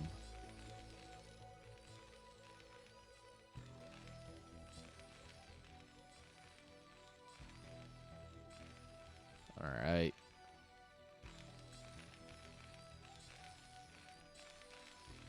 All right, so we're going to go 2 fact versus 1 fact. All right, guys, TVT. I don't think this is going to be a nap fest. Not yet, at least. Don't count out the Terran players just yet. TVT does beat TVT sometimes, but yeah, just don't count them out yet. I think we got something ahead of us.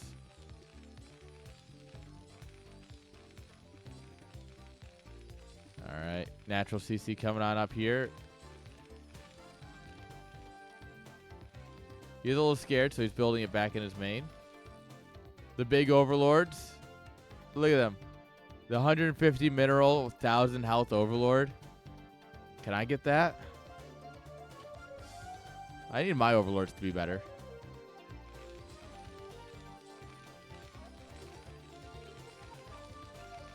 Yeah, 2 fact is 2 fact. Some days you just got a 2 fact, you know?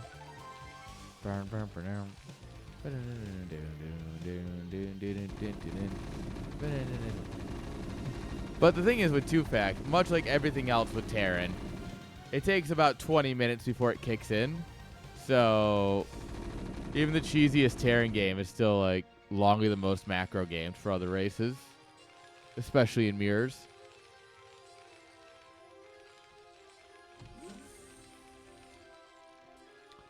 The cheesiest TVT versus the longest ZVZ, probably about the same length.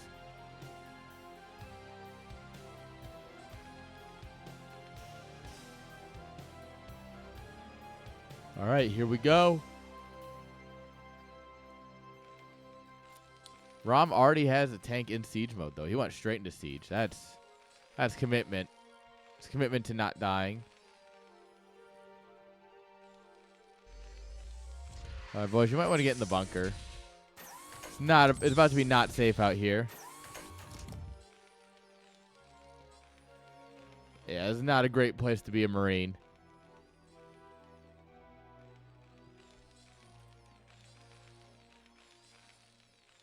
Just gonna keep building tanks. All right, we're setting up a bit of a contain here.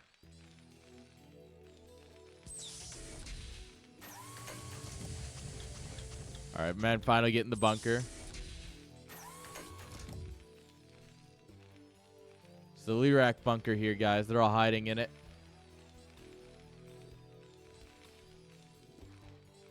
All right. And maybe next time, just now starting his CC on position. That is a very nice advantage for our boy Rhom.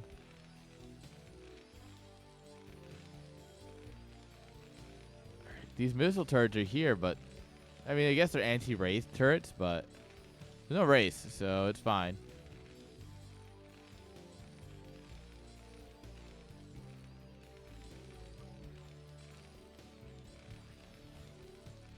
Yeah, there's TVT.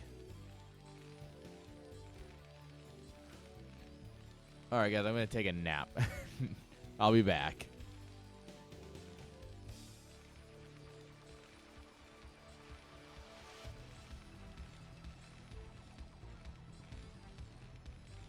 All right. And what's the plan here? Rhom taking an SL supply lead. He's got more workers because his command center was first, which means he's got more money. I'm just waiting for him to move out and just get blasted by a bunch of tanks and be like, what the hell? That's what I'm looking forward to the most. These two Marines just chilling. Yeah, like this. That's exactly what I was looking forward to. Is the moment he did that. And I was like, wait, what the heck?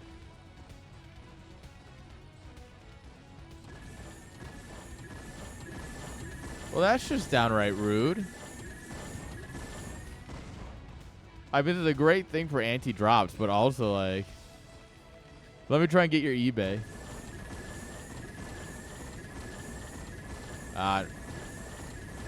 Time here, gonna go ahead and just grab everything. Looking nice.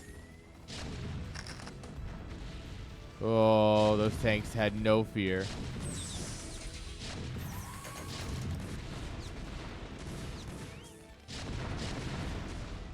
All right, we plant mines around the tank that we instantly kill. Good breakout, good breakout. There's still 2 tanks, but overall, it's not looking too bad.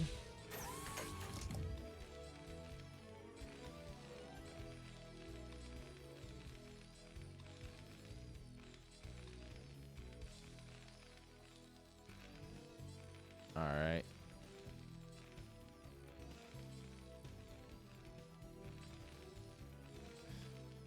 So many turrets. He really wants that eBay.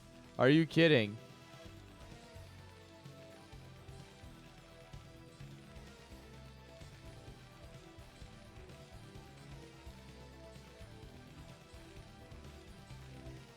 All right.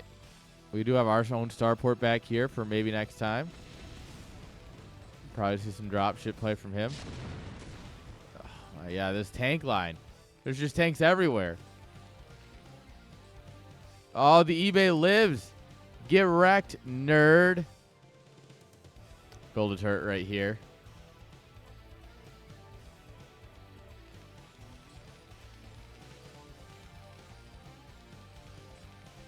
All right, science facilities up here. Just go straight into BCs. Just drop the physics lab. Just go straight into battle cruisers. It's the only proper answer. And then you just Yamato, right?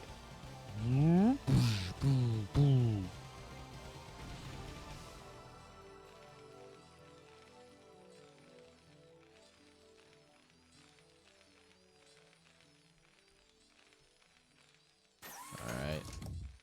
This area up here is just no man's land.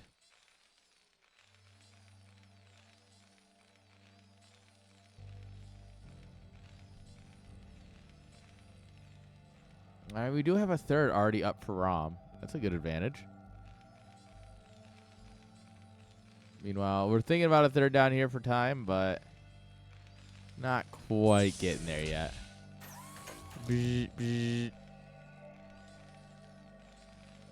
All right, we're settling in, boys. Boys and girls, get your popcorn, get your seats. We've settled into a macro game. It's a lot of factories coming on up here. And we're up to 6-pack. Dropship's coming. I swear to God, if he flies the dropship into all these turrets, I will personally yell at him.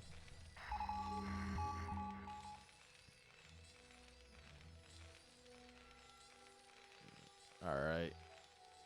Bunch of vultures make it out, though. They have a chance to get some map control. Time has done a very good job at that, though.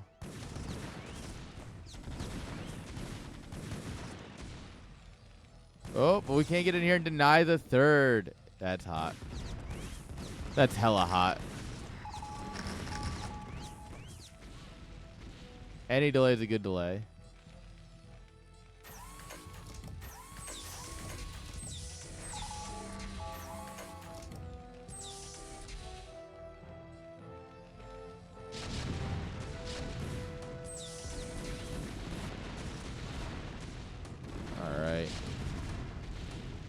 We do have enough to break out here, in theory.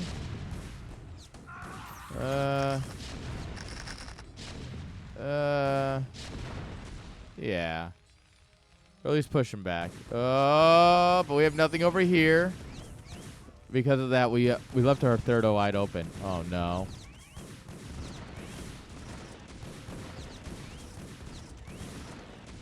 That's not great.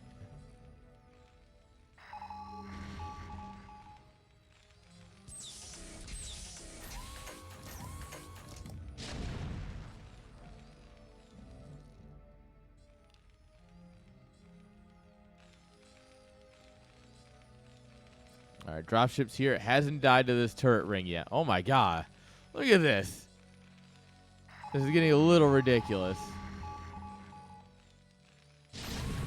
It's genuinely just a little ridiculous. Third base is up, starting to mine. Which, after the vultures got in here, that puts them right about on par.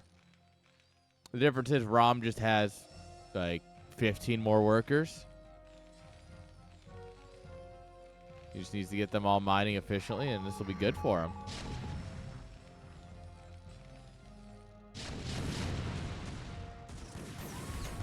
Breaking out of these positions is so hard for Terrans. I mean, it's hard for everyone to break out of a siege tank's position, you know? But it's harder for Terran because they don't have fun tools. They just have the same tools. But oh boy, did he do it. Time not to be, undercut here. Says, you know what? I got more army. Maybe we go again. Drop ships entering the fray.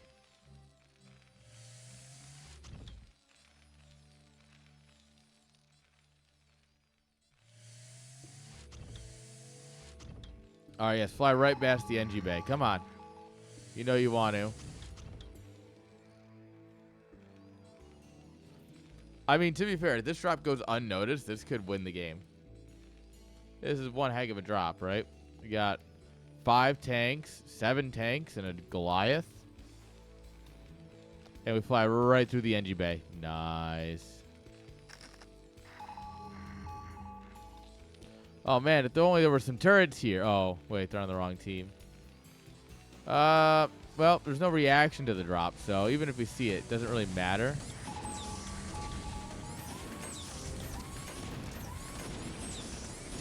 Remember, seeing only matters if you react. Yeah. Well, this is a great spot to have your tanks right on top of your opponent's main base.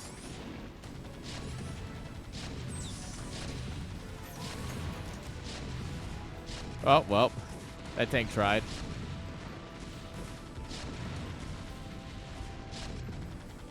But yeah, now this is just going to keep running amok. We're going to try and push up a ramp here. Oh, it's not going to work. It's not working at all. Rhom. My boy. My boy. GG. Tabs out. And maybe next time we'll take game number 1. GG's.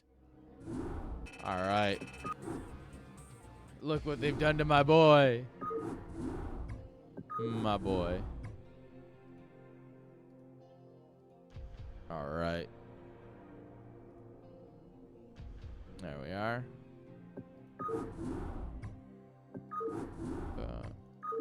Oh, wrong button. There it is.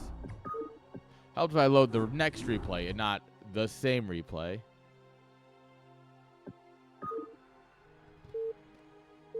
All right, guys. Game number 2.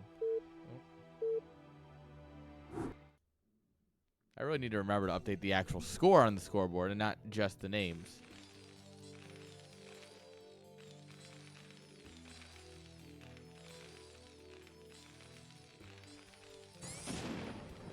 All right, guys, here we go. Spawning here in the bottom right-hand side with the red SCVs. Up a point. Give it up for maybe next time. And his opponent in the top left. Give it up for Rhom.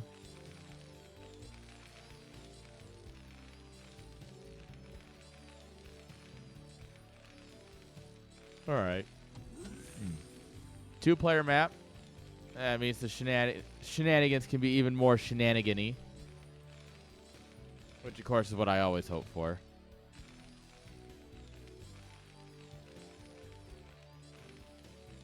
So let's see how shenanigan-y these shenanigans can get. What do you guys think?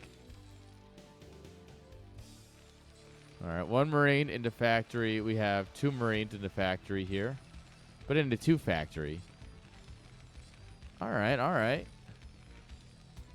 2 factory worked last time. I guess it might work again.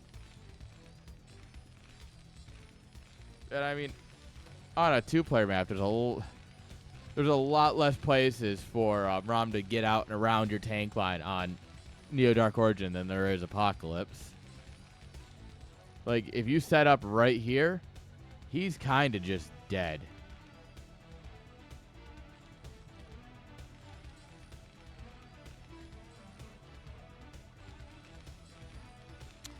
Oh, 2-port. Okay.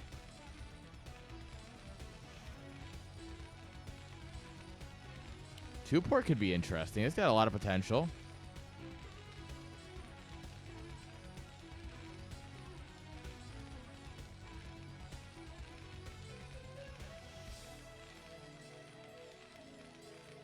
All right. Does 2-fact beat 2-port, though? That's the real question. Yo, Tech.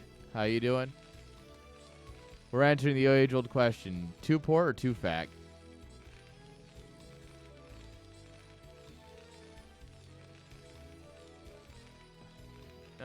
Doubters in chats.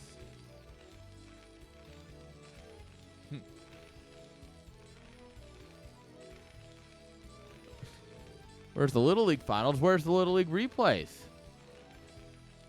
To be fair, I did ask for some and I got the wrong replays.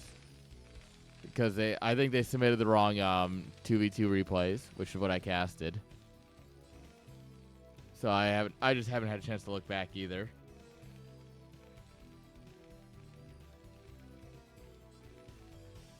Yeah. Kinda though. Well, and now we know about the race. And NG Bay, all right. Yo, Ivy, how you doing? A long time no see. How was getting home?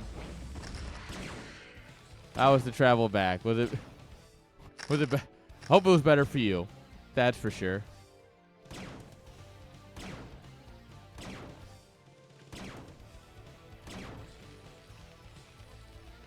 All right, yeah, Turret's coming out up here. He's safe. The race won't be able to beat those.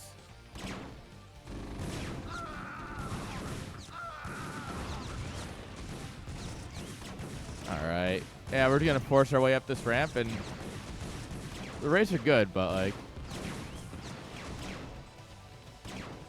yeah.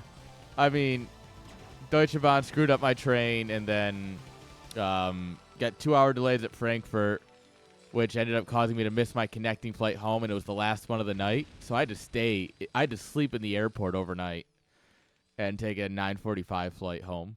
So I left, let's see, my flight at Frankfurt was supposed to leave at just before 2 p.m. local time. I got home at about noon. Like, I landed in Oklahoma City at about 11:30 local time. It was CST. So you add 7 hours on top of that. It was a mess. Yeah. But I mean, it was worth it. It was a mess, but it was worth it. Yeah, these races are toast, by the way.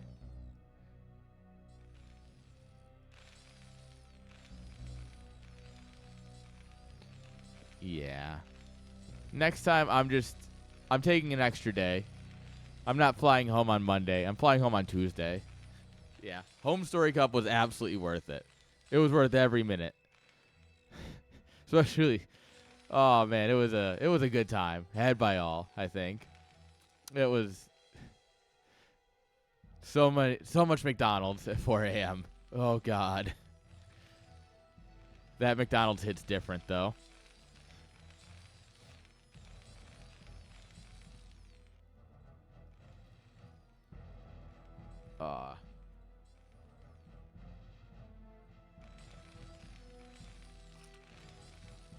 The only thing that saved me is I didn't do shots with the checks. That would have. Although I did do shots with Iger. And, yeah, we might have drank a little too much with the Irish players. That was fun.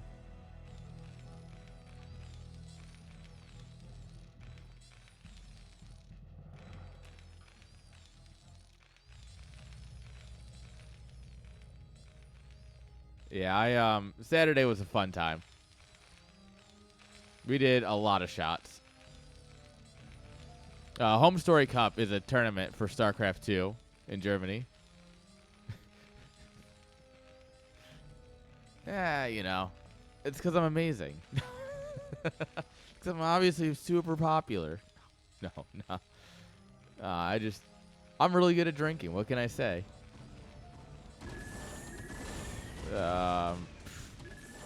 Guys, raids are such a waste of money. This is hilarious.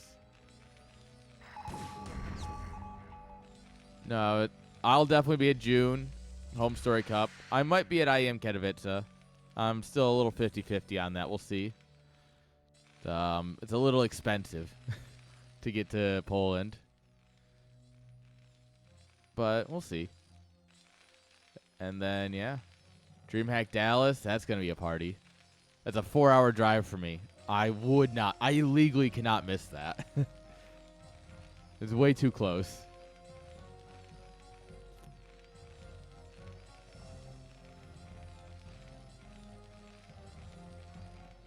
Yeah. Next Home Story Cup, we got to do more shots, though. I'll have to take a night off from designated dealer at the poker table to do more shots. I still remember way too much is the problem.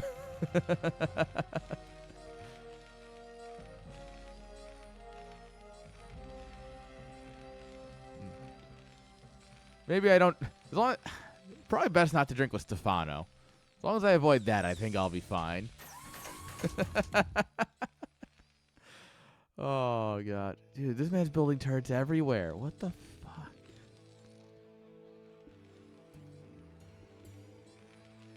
Like, this man, this man thinks on different wavelengths, and I don't understand it. Like, Rhom's absolutely trapped. He's barely got his natural up recently. He's trying to add on more factories. Meanwhile, we have a third base done here for time.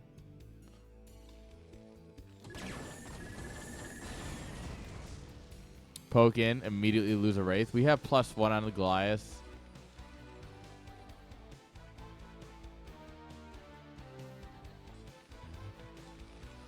Actually, no. Did I do shots with Stefano? No, I didn't, because we were playing Looping Louie, and I won. And I didn't have to do... We played 4 rounds, and I didn't have to take a single shot at all.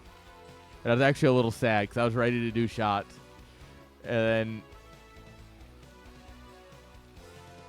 I think me and Marsbar just ended up taking the shots anyway at the end, because someone had to leave, so the game fell apart. But oh boy, Looping Louie defending reigning champion, baby.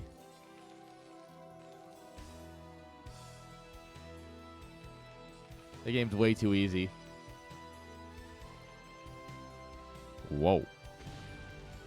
I am the best unit there is. I am the Wraith. Alright, TVTs, they're scanning each other. 25 years later, TVT has not changed.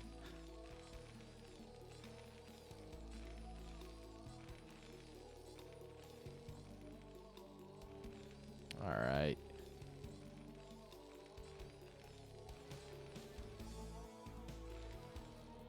So what's the play here? What do you do for Rhom to get back in this, right? Because obviously Rhom's down, which means he needs to get back in it. Is the dropships going to be the play? You have air superiority because of the race. But you also know that this man is building turrets literally everywhere because of your race. How? There's so many turrets. I don't think you... This is probably the only place you can get dropships through without turrets. Well, what would realistically be the best is you fly in with your race, start attacking this turret, and then try and drop like here. And then like go up the ramp.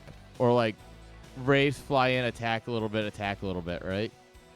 And if this wasn't a replay, I would be sure they were listening as he dropped some more turrets here. But this is a replay. This was not played recently. This is not live. This man just loves his turrets. This has to be... it's not stuck. You can get out there, I think.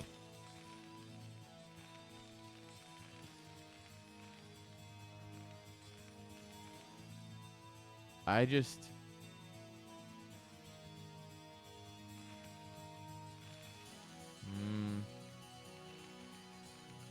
We'll see.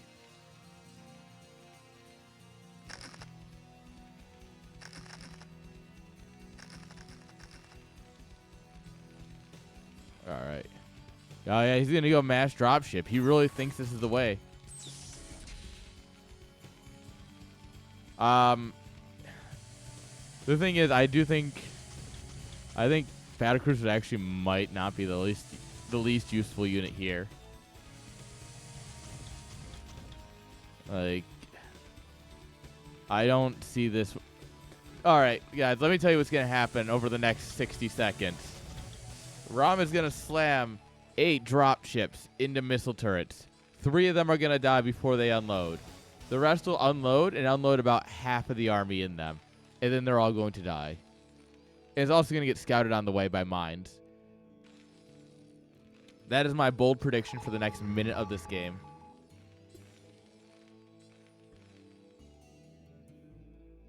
This is like an AI playing, right? Like, I feel like MaybeNextTime watched some AI gameplay. It was like, oh, this is cool.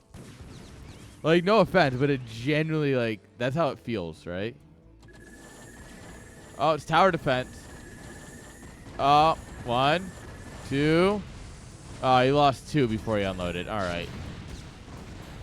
The rest of them? Yeah, okay. We cleared up the turrets. Now we can unload the rest. It goes a bit better. Oh, counter drop. Counter drop. Let's go.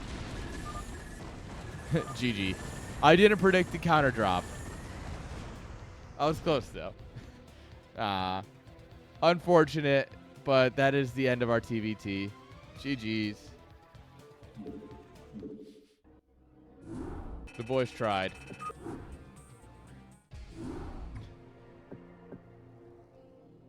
All right, guys. One more series. We'll see if I'm on time or not tonight. It's unlikely at this point, but it's fine. I show up whenever I want. Because I can do that. It's the perks of being a contractor. I can actually just show up whenever I want as long as I get my work done. Yeah. The head's pretty great, isn't it?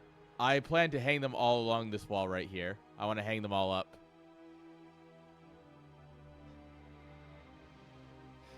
Yeah, the nice thing about being a contractor is I actually just can show up. As long as I get my work done, I can show up whenever I want. I just like to show up early so I have time.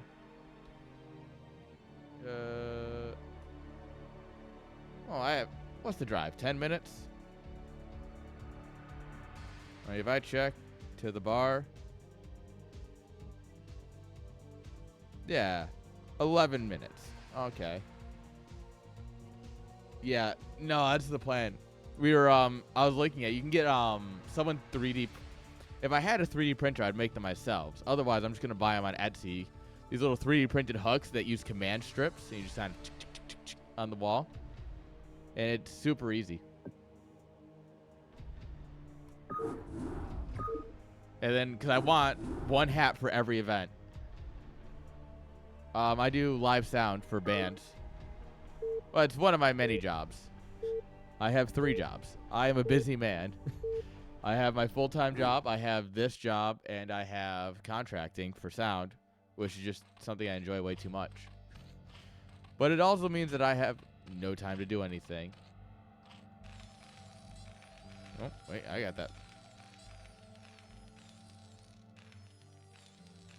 There we are. Escort VIP. How much you paying? Everything's got a price, baby. No, I do sound for live bands. Like, I show up and make the band sound good. Which tonight will be really easy because it's a good band, but it's just big speakers I have to move.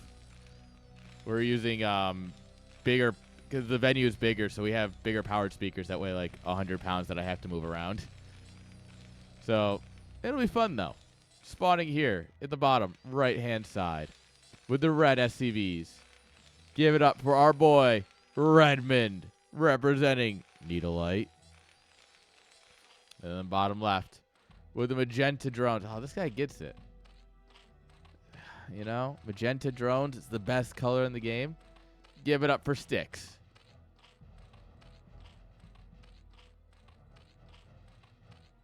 Man. Yeah, so I work a full-time job. I do this, and then I do sound for bands.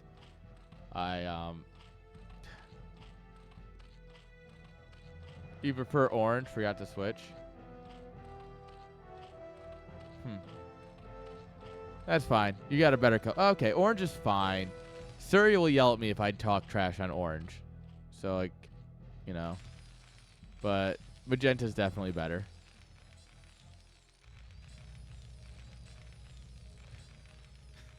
I could call a hustler. You know. Like, not at the poker table. Not this time around at the poker table, at least. Holy cow, I got wiped. I ended up becoming the designated dealer, though, at the poker table, which was fun. But holy shit, when I played, did I get my ass handed to me on a couple of, like, really good hands where they just had better hands.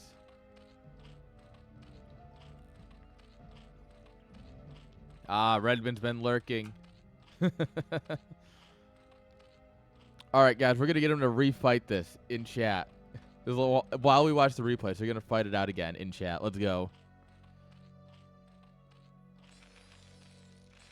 Just woke up from a nap. Must be nice. Redmund's playing mech.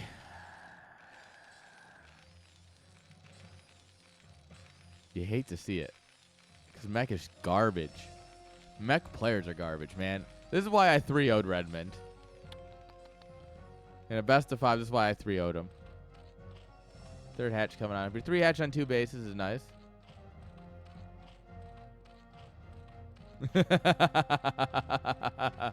Oh, I'm just talking shit, Redmund.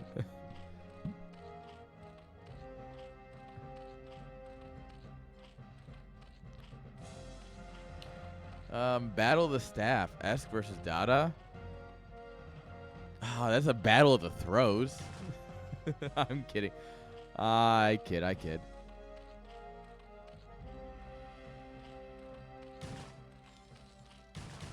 Older patch of the game. What do you want?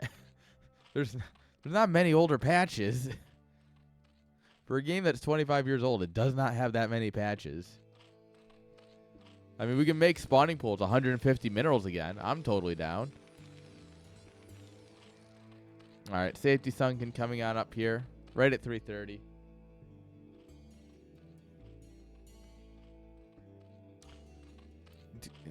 I mean, which part of 2001? This is still like the same balance that 2001 was played on for, in part.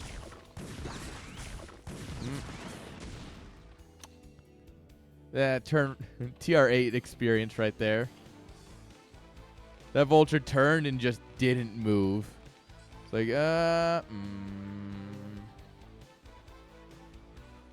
All right, CC's coming on up here. Hydra's coming on up. We got speed. Problem is, Hydras kind of get rolled by mech. Like a tank, 2 tanks will just delete Hydras. A couple of Goliaths will delete Hydras. Mines will delete Hydras.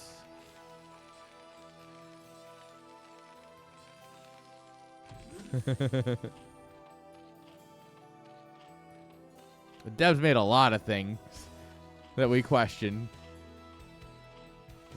Oh, look at him. He thinks he's cool. Look at that micro. We're kidding. Goliaths are on the way. Goliaths basically just the go-to flavor of mech currently against Zerg.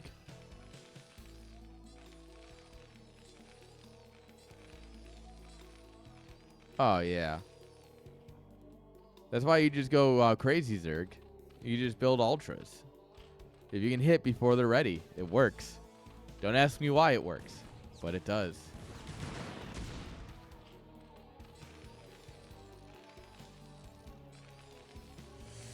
All right. Goliaths are ready. We're sending it across, actually. What do we have here? 2 Marines, 2 Goliaths. More in production. This could be dangerous, actually. You know, the easiest way to deal with a laggy game is just to win quickly so you don't have to play it. I don't hate that logic.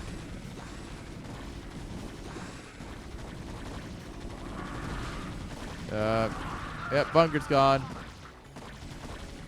Look, if the game's laggy, just win. Then you don't have to play it. See? That Styx gets it. Unfortunately, SCVs are better than Hydralisks, so... How you doing, Anna? Hope you're having a great day in the great land of Canada. God, Hydras versus SCVs is actually a joke.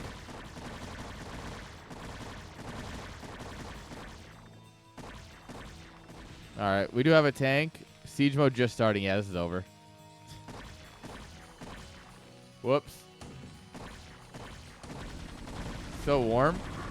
It's actually pretty cold here today. GG's. GG's. I mean, yeah, I guess it's a little late in the year for warm. But yeah, it's only 52 here today, high. Yeesh. Yesterday it was like almost 70.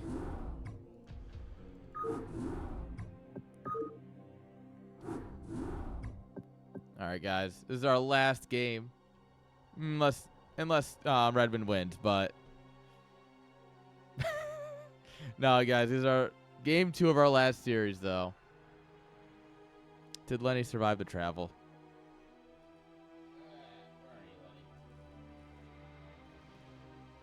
Of course he did.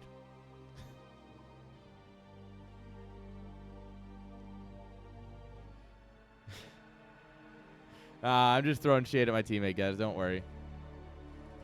It's just game 2. It's over 80 right now. Fucking Texas people. It's going to be sub 40. Are you going to actually just die? You might actually die. I'm a little concerned for Texas. This might be the end of Texas as we know it. All right, guys, here we go. Spawning here in the top left-hand side with the blue drones. Give it up for the guy who's up 1-0, representing Whine and Cheese. It's Styx. Oh, shit, ads are about to run. Oh, well. You won't miss much. Bottom right, guys, representing Needlelight. It's Redmund. Come on, guys. We need him to pull it out. Redmund. As much as I rag on him, guys. Come on. Let's see if he can pull one. I believe in him. Bunker's coming up. Lings are coming. Oh, no. This is an unfortunate start. This is a great way to deal with mech players, though. It's just early Ling pressure. Because their goal is to skip as many Marines as they can. So if you can put early Ling pressure on a mech player, it's super good.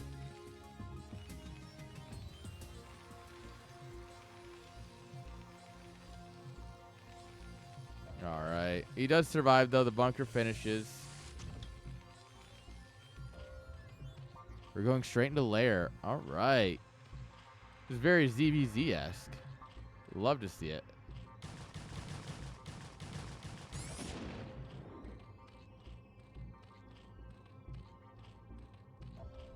Yo, Firmo, thank you for the follow. Appreciate it.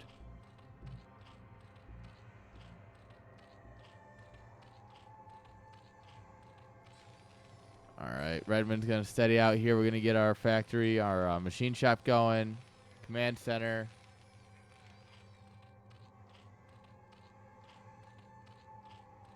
All right. Oh, there's the Twitch ads. Rip. Spire's coming on up here. 2-base Spire. Against Goliath, it's not great, but we'll see. You need to outscale the Goliaths, right? You need more mutas than they have Goliaths. You really do. It's one of those things that if you're taking a one-on-one fight, the mutas will usually win. Or if you're taking a one-on-one fight, sorry, the Goliaths will win. You need 2 mutas per. Like if you send in 2 groups of mutas, you can usually win. Like one group versus one group, you're probably gonna lose.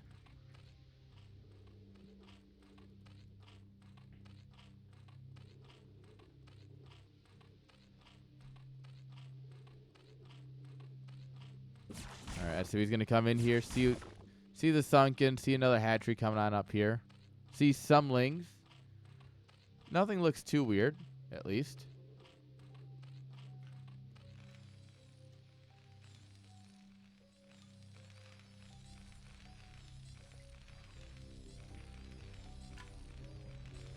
All right, engineering bay coming on up here as well. This is a Terran player who's played 1 or 2 TVZs. He knows what he's doing.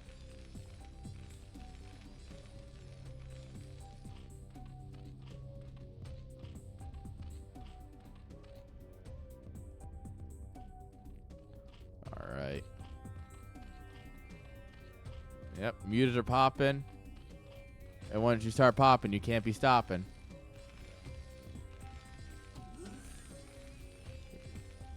Yeah, turret placement's really good. You should be able to get another one like over here. Get a couple back here if you want them. Some by production.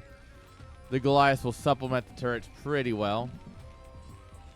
It's kind of like they're mobile turrets or something. I mean, look at these killing machines, guys. It's not even fair. They look way too good.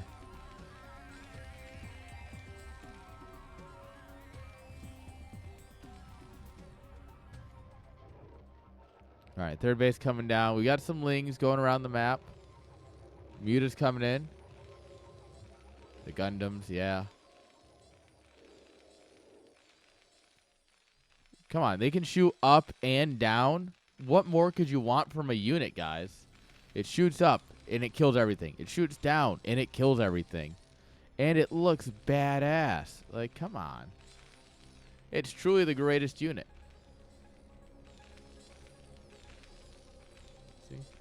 Look, it's even got a cool name. It's the Hellfire Missile Pack. Like, come on. Oh, yeah. Their range. They have the longest anti-air range. And their anti-ground range is just stupid. They don't need to. Only gimmicky units need to be able to transform. The Goliath is 0 gimmick, 100% Chad. Look at that range. Extra missiles just to make sure it's dead. All right. We do have plenty of mutas here. We'll probably use a couple more, but against 8 Goliaths, this is going to get crushed. Yeah.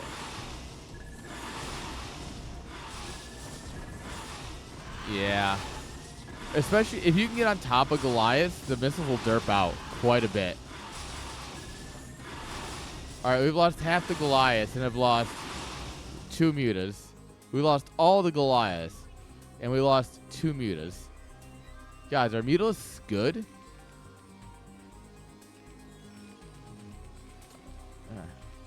Are mutas a good unit, guys?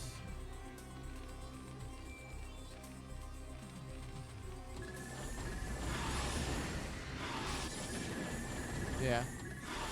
Like I said, if you have more, it's good. It's when you don't have more that's a huge issue.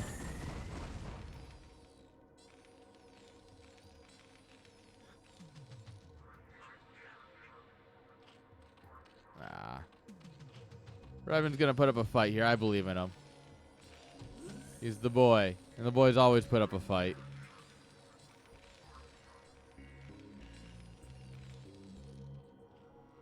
Alright, we're working with 2 groups of mutas at this point.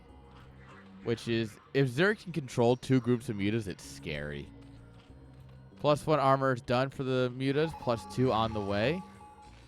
Goliath also +1 armor done. What the? How did we get 2 down here? Alright, I understand this happening once. How did it happen twice?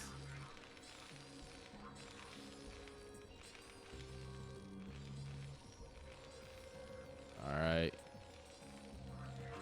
Here we go.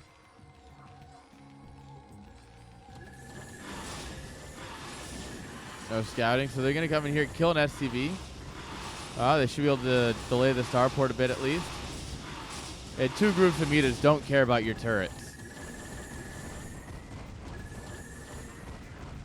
Yeah. And they get out. Cause a little bit of damage, kill some SCVs, delay the starport. It's so close to finishing, too. Look at that. Someone has to just go over and put in the final bolt, basically, and it'll be good to go. All right, we're getting our Hydra upgrades, so we're going to transition into the Hydra stage of the game. Which, I mean, you could.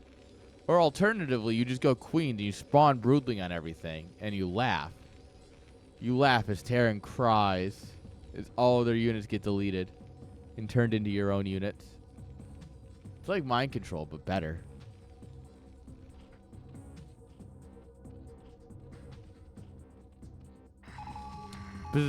Done. Quite literally. Ah, damn OSHA rules. OSHA coming in here and stopping me from building my starport. Classic.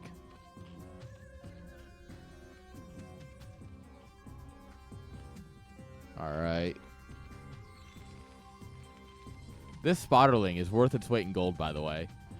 Seeing every time the Terran moves out is so useful. Oh, that's a lot of Goliaths. Oh my god, the Goliaths are so good. Look at that. Until you get on top of them with this many mutas. And they don't shoot. The mutas are absolutely winning this fight. It's messy, though. It's messy, but the mutas will take it. Not cleanly. Not at all. I mean, we just went from, like, 3 control groups of mutas to one in just a little bit. Like, that was not great. I feel like this is backwards. I feel like we need the starport on the ground, the science facility in the air, but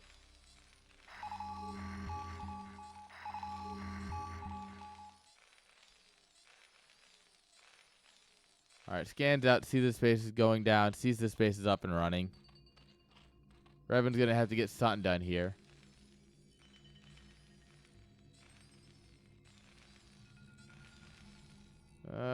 Tank's kind of out. If the tank gets caught, you cannot push, because you need that tank to break Sunkens.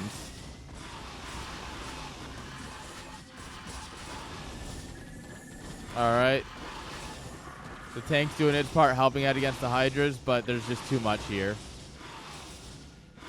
Yeah, unfortunately, there's just a little too much Zerg.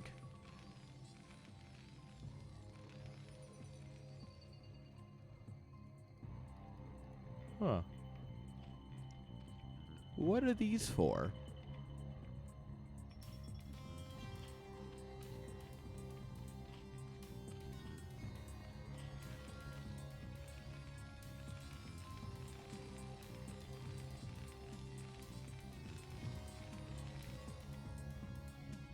All right, I think Zerg's ready to send it.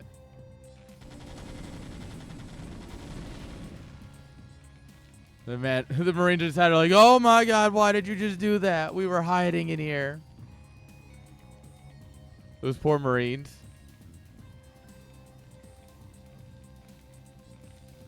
Alright. Overlord coming in to get a scout.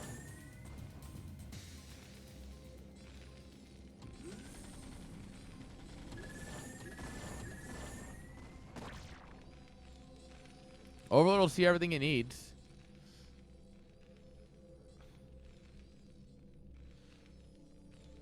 He sees third base is coming. Sees the starport's not in use. He's like, oh. Because, you know, like, 2 irradiates and this Mutaflock is done. Like, that would be goated. But I think Redmond's spending more time fighting the game itself than he is trying to figure out what to do next.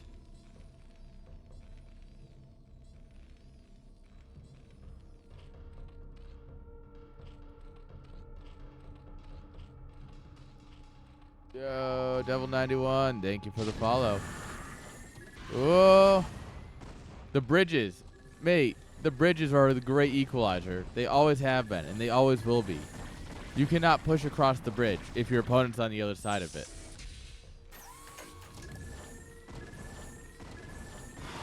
Like, it just doesn't work. Look at this Goliath.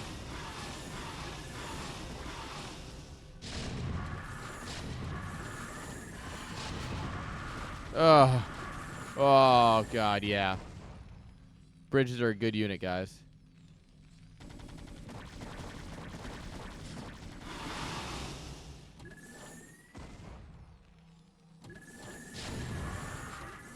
All right.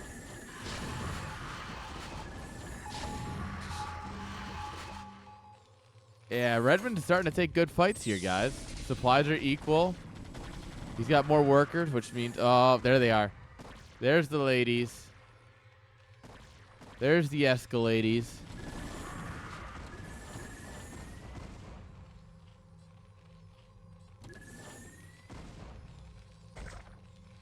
Yeah, that base is not going to happen. We still need 50 more energy here. I did that on a ladder game once. I felt so accomplished.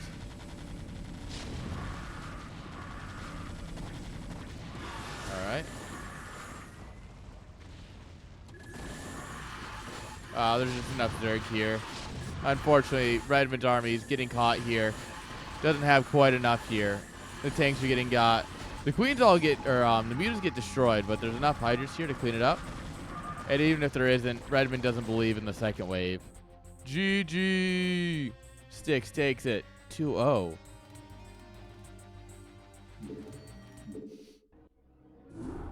Salute for our fallen boy. Unfortunately, I believed. I did genuinely believe in him. As much as I make jokes for, about Redmond, I do believe in him.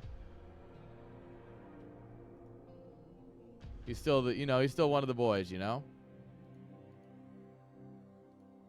All right, friends. That's all I got for you. So we're going to go ahead and show some love to our boy Fear.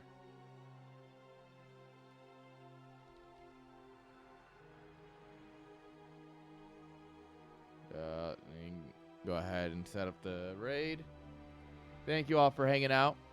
We'll be back on Tuesday, friends. So if you want more, Tuesday night, 6-ish p.m. Central Standard Time. We'll be back, all right? So have no fear. There's always more StarCraft. Thank you all for hanging out, and I love you all. Peace. There you are.